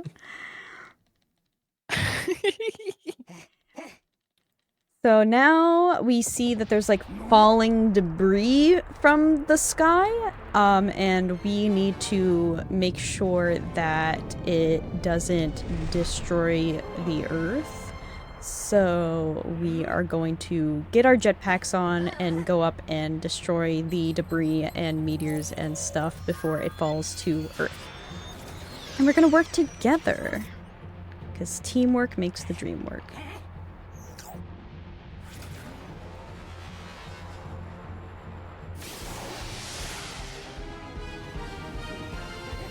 So again, side scroller time. And we could just like hit stuff. My only thing is sometimes I get too cocky through here and I take too much damage. But Oh I'm just gonna no. manage that. Yeah, after you save the Sparkla, these sections are, I think, kind of intended to be like a victory lap Yeah. almost. But you can still take damage. Now I get to chuck him. I just get to... He loves it. He's fine. He has protective gear. Got a head like a rock. Whoops. Okay. There we go. We're just waiting on like the last thing to get shattered up there. And yeah, we let some... Let me know when I can Go share some ahead. joy. We need in some these- in joy. these donations. All right, I've got $25 from Anonymous, who says, I hear the cutscenes are amazing in our set, so I, a theater enjoyer, need to see them. Dear Mario, please donate to the RSET. All cutscenes incentive. And $15 from Professor Birch, who says, very much. Peeps, please sing this in your Princess Peach voice. Hey now, you're an all-star. Get your game on, go play. Hey now, you're a rock star. Get the show on, get paid. All that glitters is gold. Only shooting stars break the. Oh. Amazing. so Thank much. you. That was Very, very that was much. that was incredible. Thank you. That was That Peach. was Peach. Actually Peach. That was actually Peach. I can't believe she's there with you. I know. Well, she's actually over there, and she stole Manz's did. microphone. Took over. Yeah.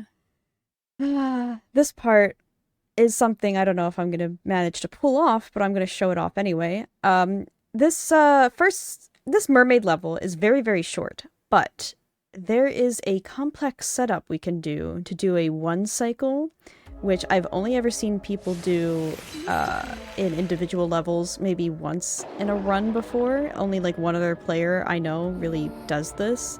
So I'm gonna try my best to do it, but getting it in 2 cycle isn't the worst. I think it's just like a 10-second difference, but I would like to try and attempt the 1 cycle here.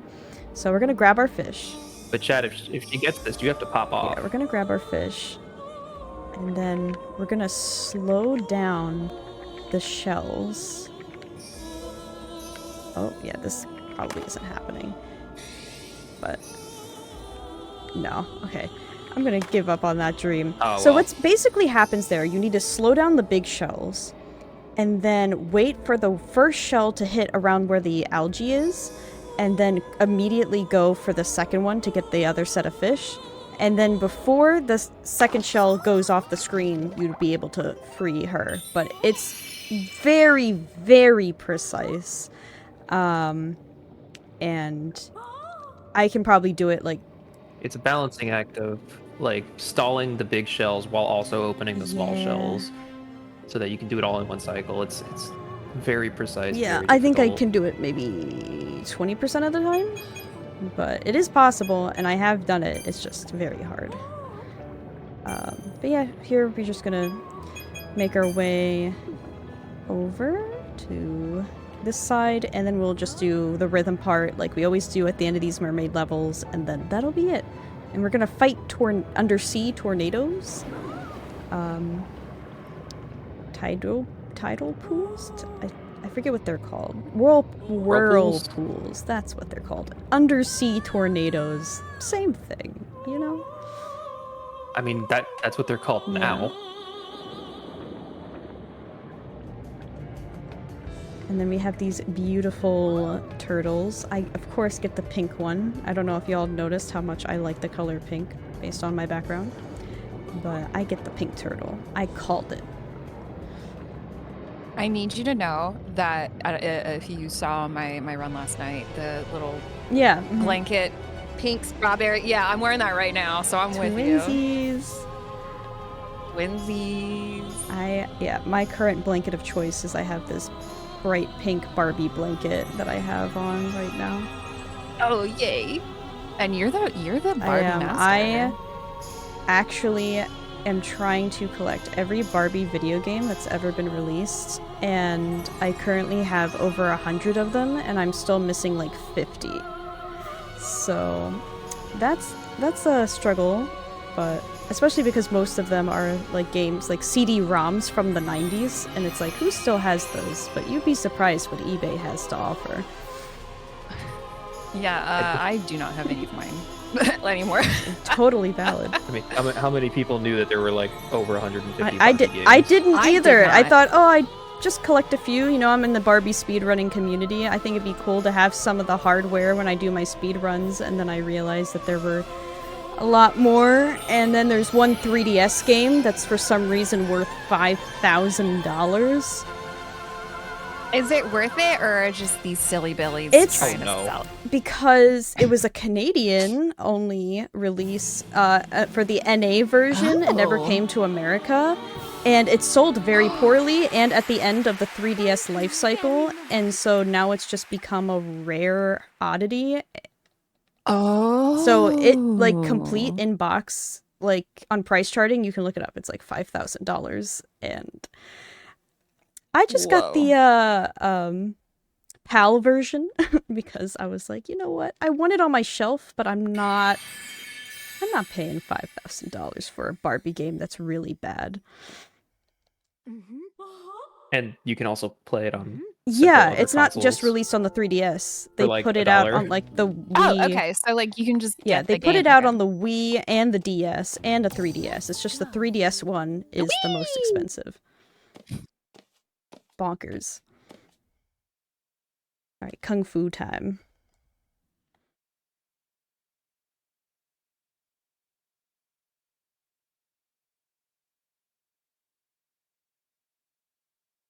This one's pretty short too.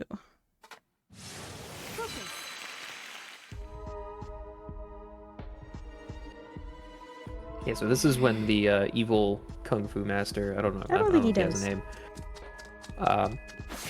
He's gonna reach his fully powered up Yeah. state. He goes like super hard.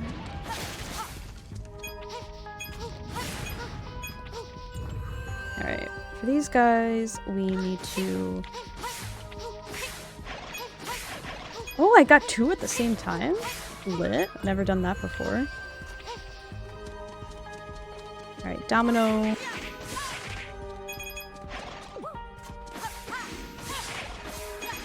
We get our favorite enemies again. Oh, come on, man. Oh, I got him. Yeah, It was that pretty was nice that time. a pretty good section. And now we get to the boss fight. Not a lot of lead up on these. Oh, you look so sad. Yeah, look at him. He's all purpled out. You know he's serious when he's like stroking the mustache like that. And there's 3 of them. 3-on-1's not fair. You'll never defeat us all. But it's orb time. We get to fight them, and we get to fight orbs.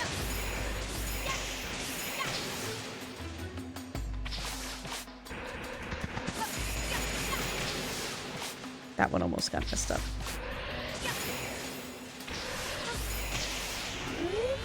Now it's orbs.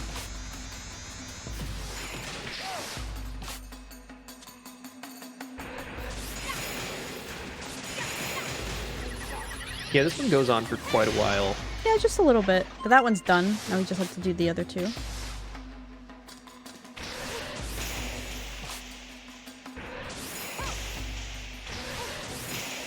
Oh yeah, these are all scripted fights. This guy loves doing the jumps.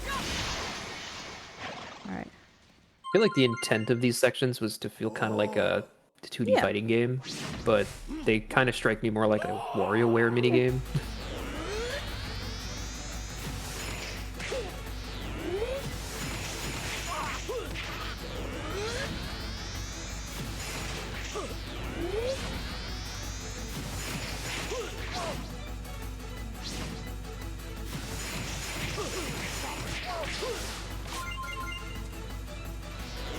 The big one. Uh-oh, what are we gonna do? Aw. Oh, okay. Just kick it back, yeah. Yeah, Peach is kind of a Get one-trick him. pony. Yeah, it turns out Does the same thing. it's kind of easy to just kick Yeah. balls of energy. Everyone stay hydrated.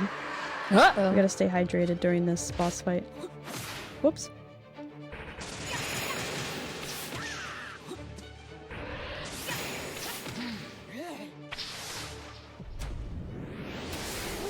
Cinematically, these like little scenes look really nice.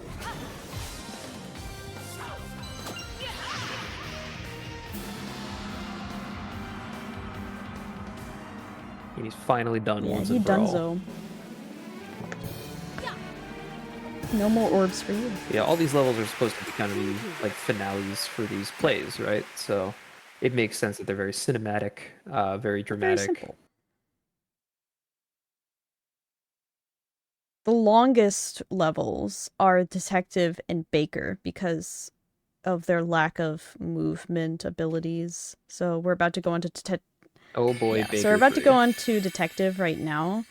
I think the Detective level is like, I don't know, like 6 minutes, and the Baker one is like 9, whereas the other ones are all like 4 to 5 minutes.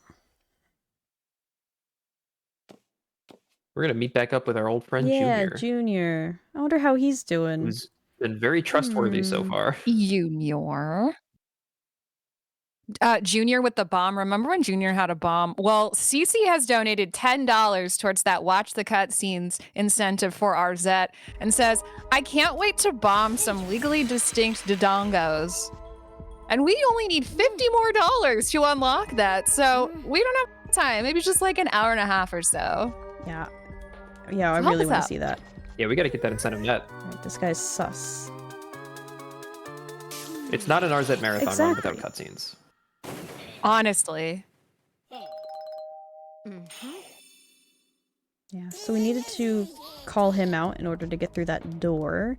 And then we get our main puzzle of this level where they're going to send a note through. It's going to say we need to find the artifacts that have something in common and then do them in order. So as you might be able to tell, there are buttons on some of these artifacts, and we have to press them in order. So we have number 1 right here. And we can't just press them. We have to That's a very suspicious investigate bird. them. Yeah, when I do the any % run, I like to just investigate the bird over and over again until, like, yeah, we skip this one until we die. But I think now the most optimal run actually has you completing this level. So we won't be... Oh, really? It's that slow to be that incorrect Yeah. over and over. So, no, bird is no longer being falsely accused. Justice for the bird statue. So this is number 2.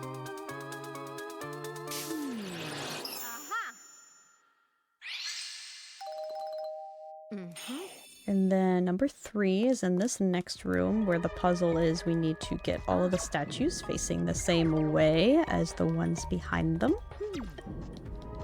The puzzler. So many puzzles, so many riddles. I don't know how you solve this puzzle. I think that this would have stumped me for hours.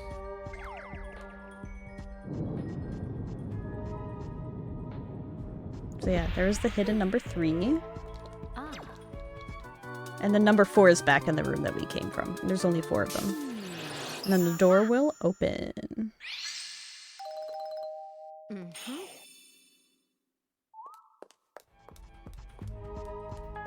Get some click-clacky sounds on the marble.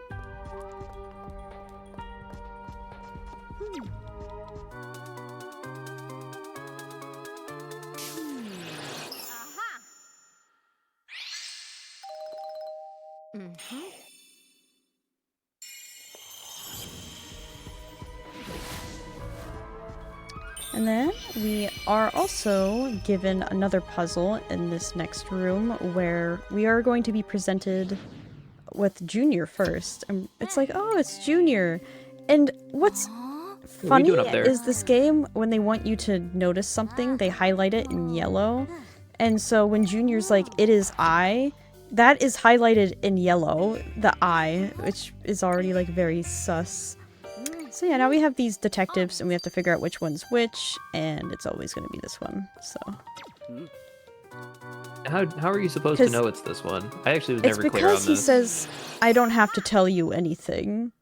And I think in one of his notes he said, like, a true detective never has to, like, prove himself or something, and the other ones, like, were saying things that, like, weren't really true or didn't make sense. And plus, just visually, all three of the other ones were panicking, and he was calm and collected, like, the whole time. So, there's, like, a lot of things to recognize that he is the real one. This room, we realize that there's no exit, so we try to go back the way we came, but oh no, it's the same room. So what we decide as the puzzle is we have to figure out the differences between the two rooms, and even though I already know what it is, they're gonna take a picture anyway, and, I have to go back and click on it. And, like, they're gonna put a picture up and be like, okay, what's the difference between the two rooms? And we have to wait for all this sequence to go out before I can even make this work. This whole picture thing is so unnecessary. You can just go to the other room whenever you want. Oh man, I accidentally let go. Yeah, it's like, I guess it's to help so you don't have to keep going back and forth, but I don't know. It's pretty obvious which one it was. Alright, now we should be able to make our escape.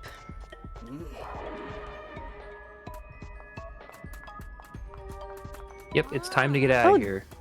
I think nothing can stand in our Junior way. wants to talk to us. It seems like he found the way out. How did Junior get here? But he found the way out, apparently.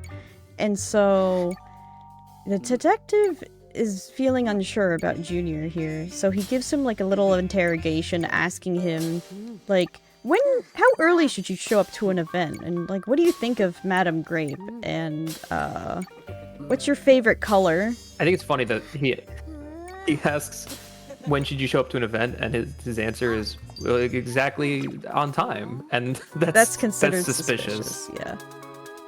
And our theory is that Junior was a sour in disguise the whole time, not even just for this final level. I think he was trying to trip us up this whole time.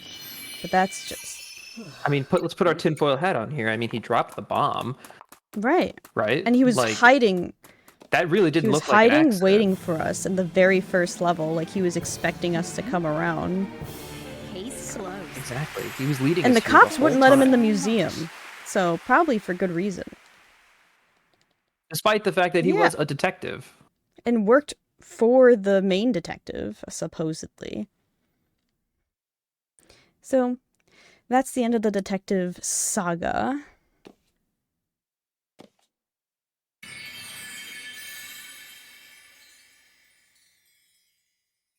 And now we get to be a cowgirl for one last ride. Let's go. You know what? I just thought of something else. At the start of Detective 2, when you get there, Junior's like, there's someone suspicious around here. How does he know? Yeah. Weird. It's almost like the game is giving us instructions on what to do. But yeah, he was definitely a sus character the whole time. But we're almost finished this side of the room. I think once we finish this level, we'll only have 4 left. We're like at the halfway point of the basement. Now we're getting back on our trusty steed, a horse with no name. And then we have our damsel in distress on the train tracks, typical Western.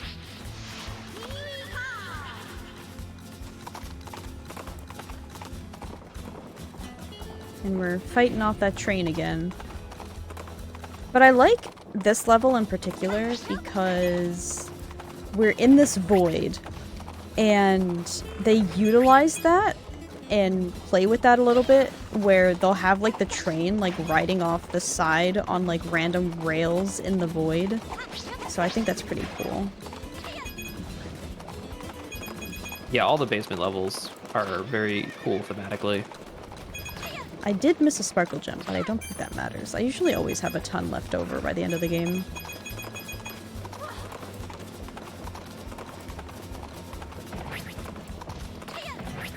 Just auto-scroller things. Well, I would like to remind everyone that in addition to that RZ Watch the Cutscenes incentive, which we only need $50 more Canadian, by the way, we also have the 3 Zelda game in a row, the file name bid war. Currently, Alan Wake is in the lead for all 3. But, you know, if you don't want it to be Alan Wake, if you don't want Link to be named Alan Wake, but I kind of do. Anyway, just, you know, get your donations in. You can either vote for Bingus, Grandma, Alan Wake, Hot Dog, I like Hot Marin. Dog. There's so many options. Or put in your own. Maybe Peach. Maybe Junior. Yeah. I don't know. You know, there's the sky's the limit. The world is your oyster. So help us raise funds for Little Warriors. Thank you all so much for your generosity. Thank you, everyone. Peach would be a dark horse choice for the file name. Pull ahead at the last minute. My horse isn't dark. It's a white horse, though.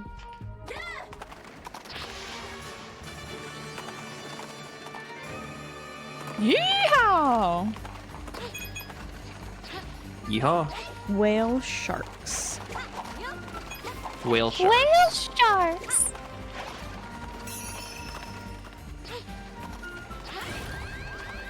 Chad is suggesting that the file name be Wapeach. Wapeach. Justice for Wapeach. Justice for me, Wapeach. Getting an evil princess in the Nintendo universe would be 10 out of 10.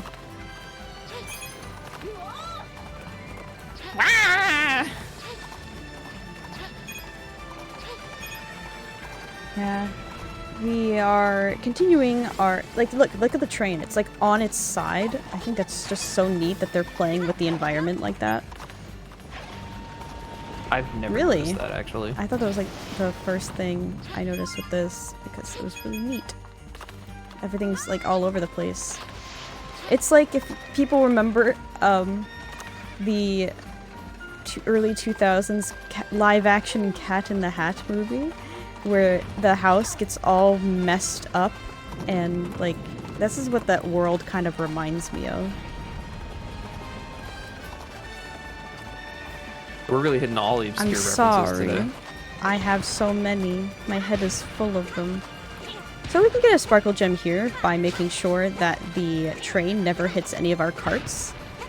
And I'm just gonna grab one just to be safe. Yeehaw! Yeehaw. And now we can make our way to the left side of the room. Whale sharks. Thank you. Alright, we're halfway through the basement, so we're rapidly approaching the end of this run. 32 gems, so now we don't even really have to worry about gems for the rest of the run because we have plenty for the boss fight. This game is very generous. And it's a game for us, e-girls. at some point, and right about now, Stella's gonna make a statement being like there's an outfit available. So we have to skip that dialogue. Because once you reach 100 gems total in the game, you unlock an outfit, apparently.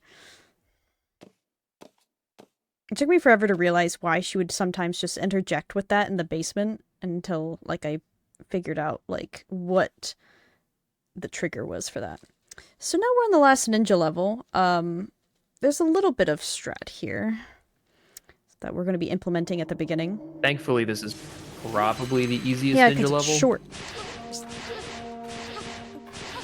Not to say it's easy compared to most of the levels in this game, it's still one of the harder ones. We need to do a wall jump. Just skip.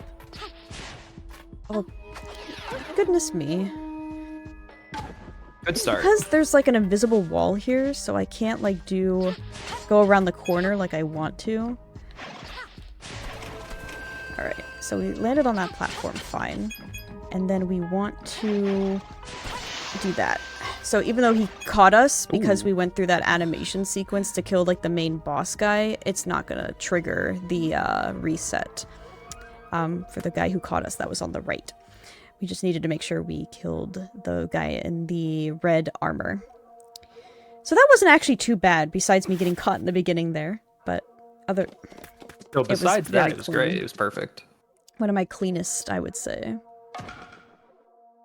Was very clean. And welcome in, Raiders. We're raising money for Little Warriors. Thank you so much for coming. If you'd like to know more about Little Warriors, type !info in chat. Thank you for tuning in, and thank you for all your support. We're currently trying to get $50 Canadian to unlock the Watch the Cutscenes incentive for our set, The Jewel of Faramore, run by 3Pup later on today. So help us reach that goal. Thank you so much, everyone. This is Princess Peach, by the way. You okay over there, Poor Peach? Peach. Yeah, I got a frog in my throat. I got a toad in my throat. So we did some, like, tricks and stuff there where we only needed to kill certain enemies in order to progress. This guy, though, this little ninja, can be kind of slippery because when we chase him down, we have to time our attack just right, and I never knew that before, and I had always just get it, like, every time until someone pointed out that it's a timing thing, and now I psych myself out every time and I mess up the timing. So hopefully I don't do that today. Now you're I cursed am. with knowledge. If I never knew, I probably would not have any problems. One day you would miss it and you'd be like, Yeah. what? This is just a lot of wall jumping, auto-scrolling. We have to... Oops, see, and I didn't... You have to not go too fast on that because the platforms are moving. And so you have to wait until the platforms get there. Which I almost didn't do. I just kept mashing jump. But it ended up working out. It's fine. So now we have to make sure we time this right.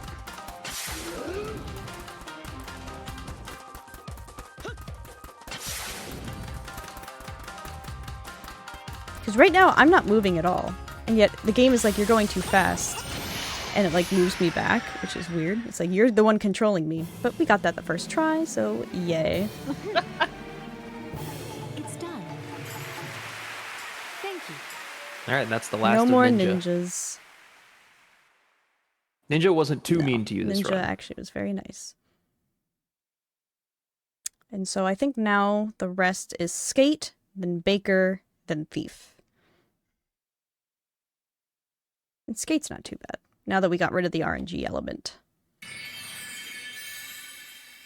Yeah, if only all the Skate levels were like Yeah. Skate 3.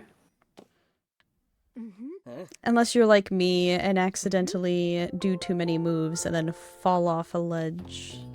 Let's go. We don't talk about that. Because in this part, your jumps and twirls are going to be assisted by the Sparkla, and if you are twirling right before you need to jump and she's not prepared, you just fall into the abyss. So we're gonna try not to do that. It's pretty funny is. when that happens, though. It's just like, girl, you were my support. Where were you? She just let you fall. I'm really excited for the final boss, though. The final boss is a really cool boss. That hitbox. I thought I could get around that.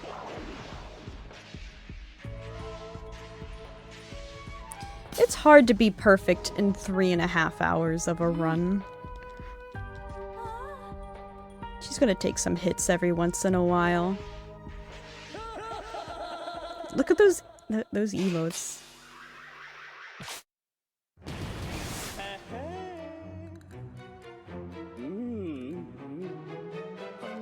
So with this, a bunch of stuff is just gonna fall, and we need to work our way around it, and when he gets dizzy, we come after him again. Pretty similar in concept to the other times we fought this guy, except there's no other skaters here, so there's no RNG.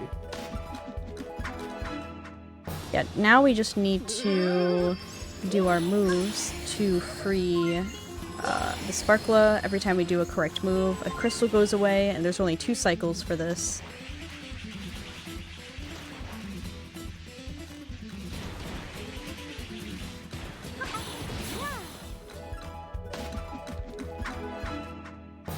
Alright, this one's a little bit tricky because we have to hit them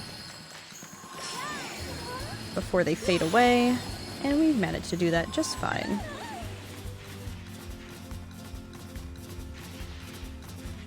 And then do our classic circle. You're gonna defeat him with beauty. Defeat him with beauty, defeat him with shapes. I think in English, as he like fades away and dies, he's like so Yeah. beautiful.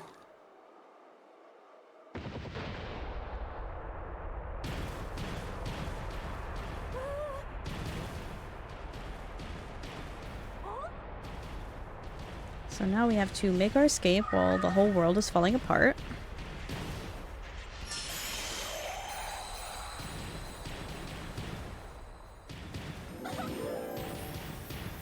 Don't worry, take your time it's not posing. like the world No, is gonna It's not. No rush or anything. more bop. Love this song.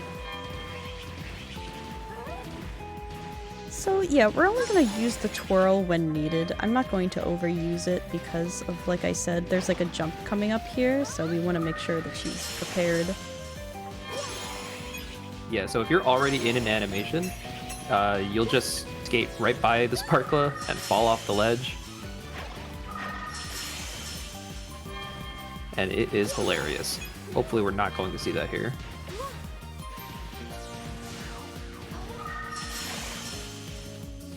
Yeah, these jumps are incredible. I don't know how we're managing to do them. It's because you're the best to ever do Of it. course. So here she's like, leap, soar, fly.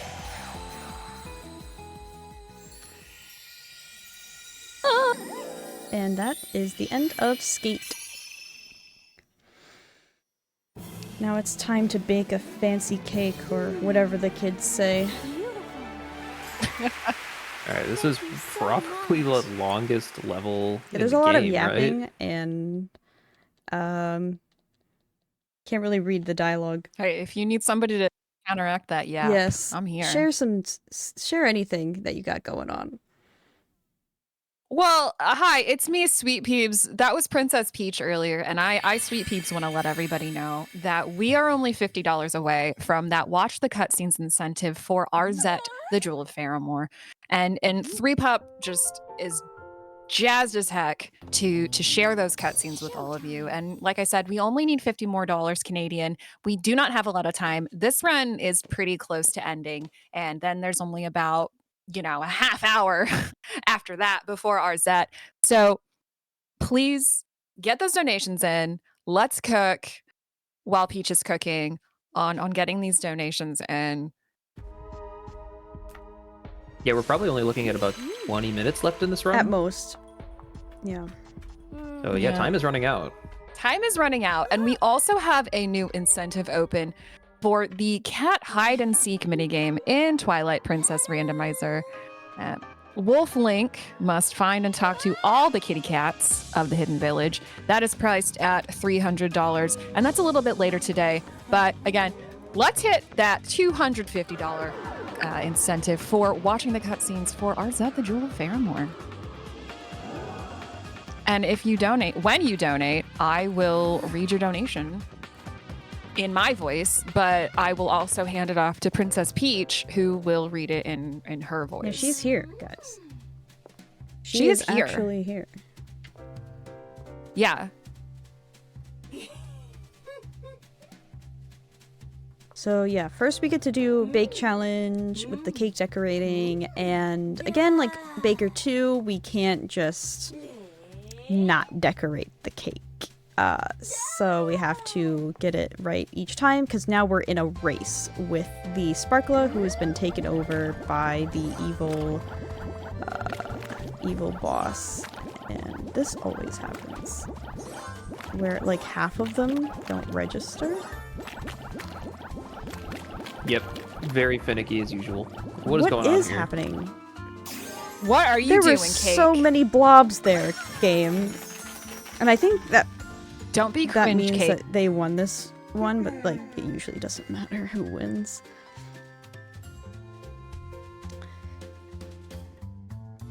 You don't have to win this. Maybe? I think you do. It's But really I easy to think come back. Their pace will slow down towards the end. Yeah, their pace will Yeah, slow look, down. like, So. they were only halfway done. And I love how this cake is decorated, because at first you're like, what is going on? Like, what is currently, like, going on with this cake? What am I looking at? What is this? But once you get the final piece on, then it becomes clear that we are making a cake of the baker thief.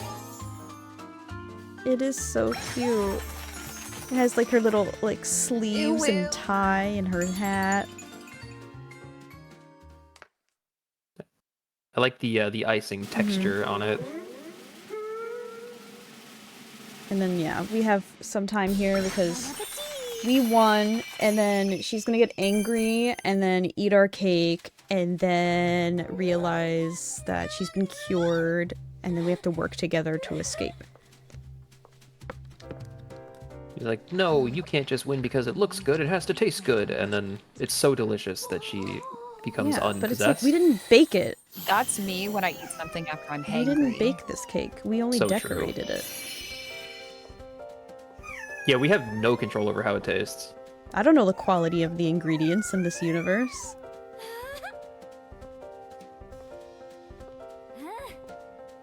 So now we get to do the cookie part, which actually is RNG a little bit. So we have the baker Sparkla now, and she's going to try to assist us, but Emphasis on what can try. happen is the AI can get a little confused because we need to be dodging the boss while we're making the cookies. And so you need to figure out what bowl to go to while avoiding him. And the AI is not very good at deciding and making decisions. So sometimes it gets a little overwhelmed and just paces back and forth. And it's like, I understand that. I'm really bad at making decisions too. But we're in a speed run and we gotta keep it moving here. So sometimes I'll just go on without her. Because I don't know where she's gonna go. But I think I only need to bake with her like 4 times, and then the rest I can do on my own. But yeah, I also really like this boss. He's so jolly. See, like, she couldn't The jolly big man. decide what to do. She also doesn't stay very No. long, so like, yeah, she just starts baking without you anyway. Yeah, it's like she helps. So I'll just get a head start here. And then, so I made 2 in the time that she made 1. So where is she gonna go? Girl, I don't think this is a good idea. She also sometimes will just be Yeah. directly in his path like this and Like, get crushed. girl, that's not a good idea. Again, the AI, not always very smart. Alright, hopefully she's... help. Don't start. Don't. Okay. Yay! There we go. So that, I do love Yay. the yays. so you see the benefit of baking with her. You But get she's twice in as his many path cookies. again. Like, She's not being very smart No. today. there we go. Yay! Yay! Alright, we only need to make 1 more stack. Yay! Yeah, even though you don't need all these cookies, it is faster to bake with her. There we go. I mean, you need them because I Exact- want to eat them. True, we need extra. We need to Yeah. share with our chat and our audience all of Please. the cookies. All of the good vibes.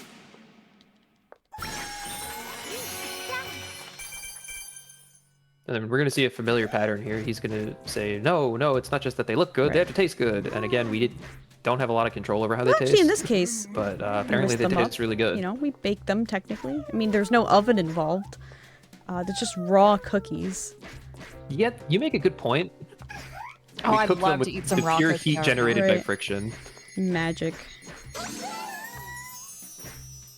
I like how squishy his boots sound. But now he's gonna like Thanos away from how good this cookie tastes. Princess Peach, I don't feel so good. You ever just eat a cookie that good? Yeah, Alright, on to the last one. I've been chasing that high ever since. Delicious. Thank you.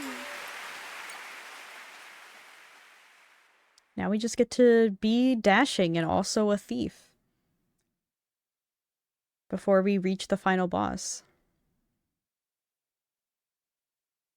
I just want to... Yep. Correct me if I'm wrong, but... What? Yeah, you go. Oh, no, go ahead. I'm going to talk about the level. You're not even in it yet, Well, I so just you wanted go. to take a chance to thank Prevent-A-Thon for letting me come on and share this run, especially this full version of the run, because like I mentioned before, I usually submit a abridged version of this game with just featuring these basement levels, so I really had a great time hanging out for these 3.5 hours, and just thanks to the game committee for wanting this whole game to be experienced by everyone and to raise money for Little Warriors. Now, I'm not going to take full credit for that, but you're welcome. Well, where else can we find you both? I am pretty much on every social media, TikTok, Twitch, Blue Sky now. Same username, MenaceMandz. I'm everywhere. And I try to stream on like a weekly basis. And then what about you, Python? You can find me on Twitch, PythonLB. I don't stream too often, but when I do stream, it's random speedrunning content, Clone Hero, charting, stuff like that. And at some point, I am probably going to end up running this game as well. I'm going to teach him. Oh my gosh, are you going to be like partners who run the same I would game? like for that to happen. It's good. Eventually. I would like to have a It's so race, because I think that could be fun. Prevent-A-Thon 5? I don't know. Maybe. Anything can happen. Anything can happen. That's what I was going to say before. Correct me if I'm wrong, but this level is the one where they found some crazy out-of-bounds Yes. stuff. Yeah. Right? But none of it ended up being useful. You can like grapple your way and fling yourself out of bounds, but no one's found that to be useful or like get back to the level to actually continue the run. And it's just not reliable. It's also just really hard to hit that move in the first place, so no one really does it. I think it's just been found, and that's been the extent of it. So now I have to wait for these cycles to go through.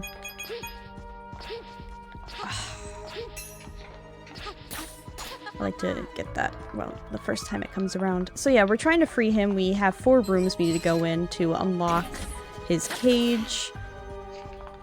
So we just did those 2 rooms, and now we get to do these 2 rooms. And I think this is the room, yeah. So we have lasers, but these are the special kind of lasers that we can't damage boost through, unfortunately. They just hurt us and bounce us off. Same with this one.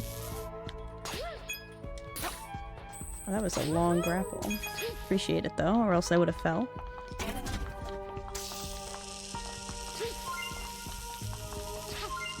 And then we're just gonna hit that button.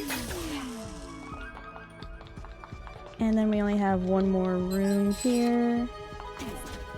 This level's kind of involved as well, because we have like 2 sections. We have this section with the 4 rooms, and then we have another section. These ones we can damage boost through. And we're going to, so that we don't have to solve the puzzles. Yeah, most of this room is just don't interact with the puzzles, skip all of it. And then grapple, like your life depends on it. And now that we got to all 4 rooms, we are going to go back to the main one, and he's going to be freed once we press the big button.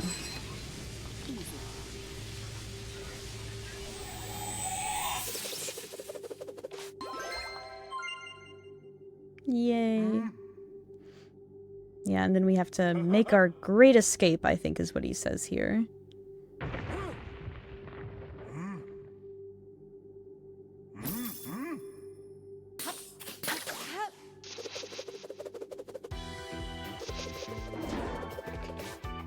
And again, we're gonna run into lasers. We cannot damage boost through. We're gonna have to work along with the AI yet again.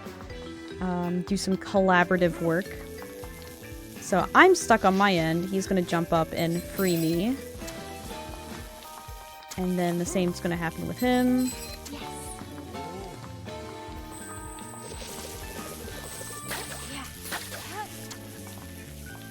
Then we're gonna swap, do a little switcheroo. I don't know how the physics of that works. And we'll just defeat these little bosses. It's a screen And grab, then you know? this one we have to do at the same time, so he's gonna count.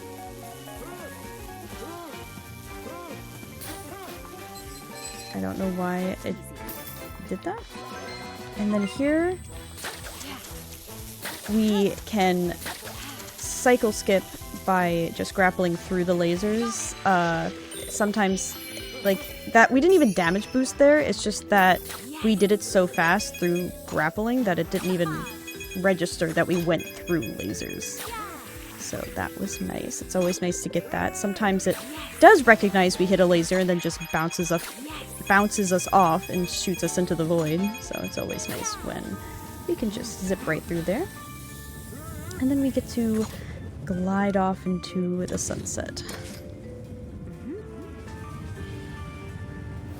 That's that the end, is the right? end One more thing to do. of all of the main levels, and now we get to do the final boss. Yes. Piece of cake. And the final boss is going to have 2 segments. I'm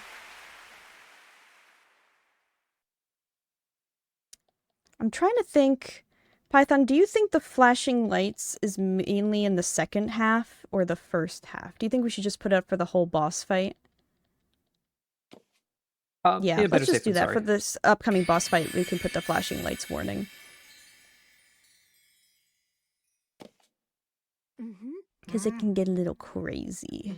Lots gonna be happening. Yeah, this boss, the first time I saw this, it kind of gave me Kirby vibes of, you know, oh, this game is so cute and easy, you run through the levels, and then the final boss is, you know, Yeah. God. It gets pretty intense. So many cutscenes to skip. It's really cute, like, all the sparklers come together to give you that energy, to, like, give you, like, your Ultima Sparkle form. So now we look like Rosalina. And we have to prep ourselves to go into the final boss fight. But yeah, it's part 1, you know, because boss fight has 2 sections. And here's the Madame Grape that we haven't seen at all this whole game because we skip all the cutscenes. Here she is. So this part is MASH like crazy, and I think it matters, like, how fast you're going, but the main problem here is these little guys, because they are going to block the hits, but luckily they die if you hit them enough. So we're getting there. She's gonna take those hits, and like the feathers on her back, because I'm assuming that's what those are the indication of her health. So we do like 3 cycles of this where we find our gaps, and we are going to just take some damage because this is like the biggest gap and it's not really going to move, and we're just going to spam and mash while they don't get in our way.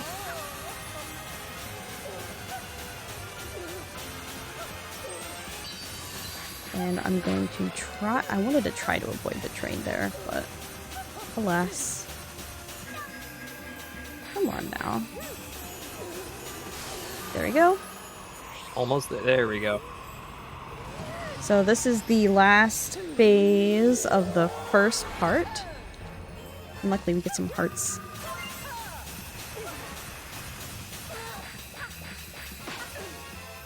Because we will be playing with fire quite literally.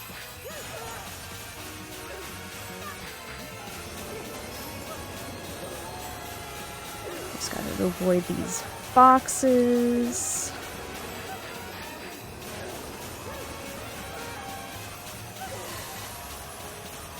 Yeah, she can be pretty mean putting her, her minions right in front of you, and blocking your path with the boxes and the fireworks. Kind of just preventing you from hitting her. We're so close. We're on the last feather here. There we go. There. And then we do some big motions. And we will think that she's done for, but she will come back in a second phase. Which, I think the second phase is probably my favorite. I think it's really cool looking. So we think, yeah, we think that she's gone, but, like, the theater is, like, destroyed, which you'll see, like, in a cutscene that we're gonna skip. Like, they're gonna be sitting in, like, the ruins of the theater. But we gain, like, even more power, and now instead of mashing, we get this, like, laser beam that we just aim at the mask, and we have, like, a recharge. So we just hold down, and then it'll, like, fade away, and then we need to let it recharge back up. The patterns of her hands here are not random, so you can predict where they're going to be, and aim around that. She had a recovery time there. We want to aim in this, like, little pocket where we don't get hit, but we still can reach her mask. And so we want to psych her out, make it go that way.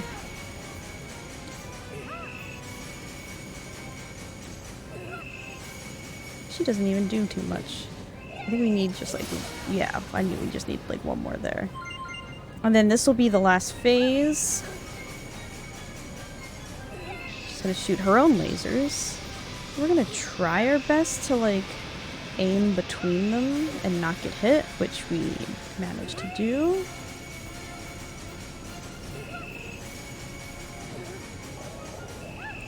And again, we're gonna find that sweet little pocket, like, right in between all of the bubbles. Okay, and then time is going to be when the, like, dark orb explodes. When we, but we're gonna be mashing here. So once we have that big explosion, I will yell time.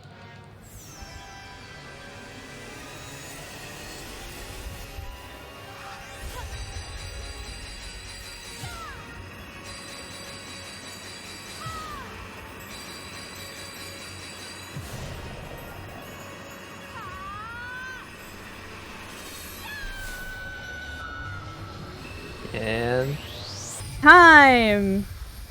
time. Nice job. Thank you. Nice work. Thank you. Whoa. And now she just fades. And that was Princess Peach Showtime, any percent with no death abuse for Prevent-A-Thon 4. I hope you all had a great time, and I hope we reach those incentives and enjoy the last day of the marathon. Oh, we're gonna reach those incentives. Mance, Python, thank you so much to both of you for being here. I mean, that was very fun for me to host. It was very fun for me to watch.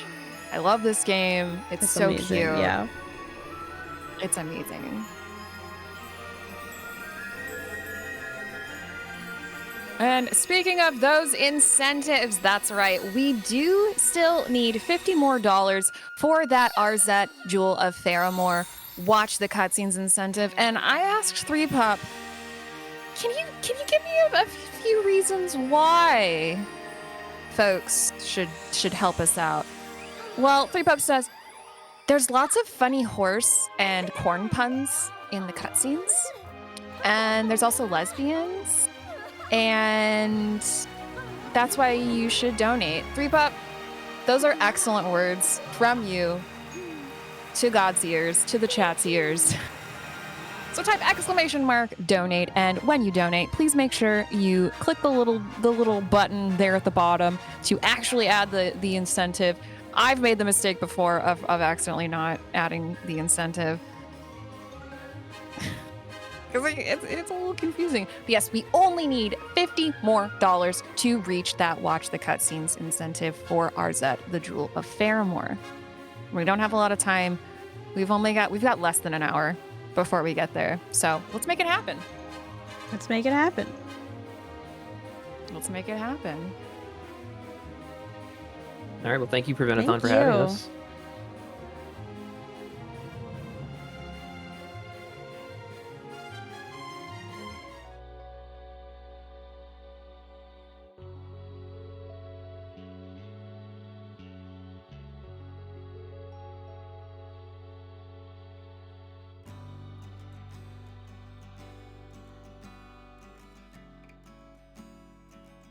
Is going to be it for me as host for you here.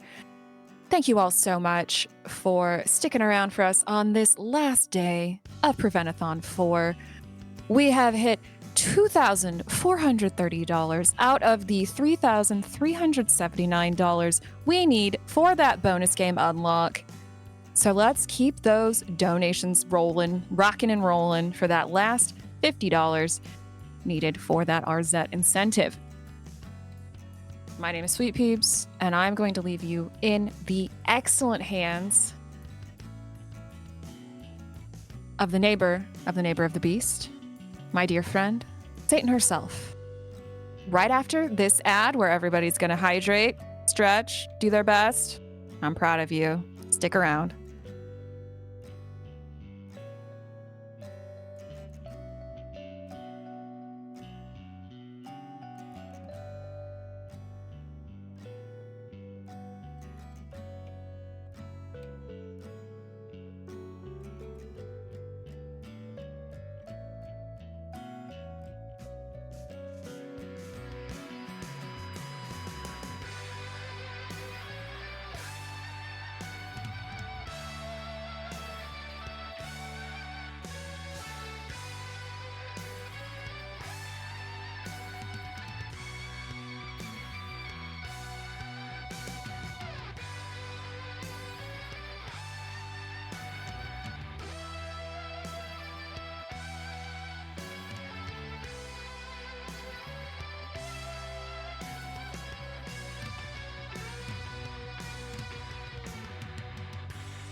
Hello, everybody, and welcome back to Prevent-A-Thon 4. As the absolutely amazing previous host, Sweet Peebs, mentioned, I am going to be your host for the next couple of runs. My name is Satan herself, and I am so excited to be here with you all. Some of those next couple of runs include Super Mario Bros. And Super Mario Bros. The Lost Levels done back to back by Supersonic. Those are going to be speedy and incredible, and he's going to show off so much tech for you all, so I'm super pumped for those games. Do not go anywhere. We are getting them to you really soon. But I can wait just a little bit to tell you all about our amazing charity and some of our open incentives.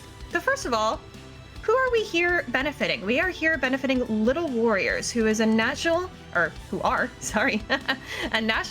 charitable organization focused on the awareness, prevention, and treatment of child sexual abuse. They also advocate on behalf of and with child sexual abuse survivors. For more information, visit littlewarriors.ca or type !info in chat. And that is just absolutely fantastic. Little Warriors is doing so much necessary work for people who really need it, who need it the most. All of your donations go towards this incredible charity that is on the ground, working every day to better the lives of the people who really need it. And if that wasn't enough incentive for you all to donate towards Little Warriors, there is another incentive that I really want to talk about because I want to see it get met. It is for Arzette, Jewel of Faramore, and if you have not seen that game, it is Zelda CDI inspired, and if you've seen the Zelda CDI games, you know how silly and funny those cutscenes for those games are. So that incentive is to watch the cutscenes from Arzette, Jewel of Faramore. We are only 50 CAD away from that. Only 50 CAD, chat. I know you can do that. And CAD, you heard me say CAD. What is that? That is Canadian dollars. We are donating in Canadian dollars because Prevent-A-Thon is a Canadian charity. And actually, as a little magic trick that I'm going to let you in on, donating in CAD makes your USD go farther. 50 CAD is actually only just above 36 USD. Only about $36 to watch those cutscenes? Chat, I absolutely know you can do it. Can we get a $6 train for your favorite Mario character? I would absolutely love to see some donations towards telling me about that. Do you love Yoshi? Do you love Luigi? Peach? Mario?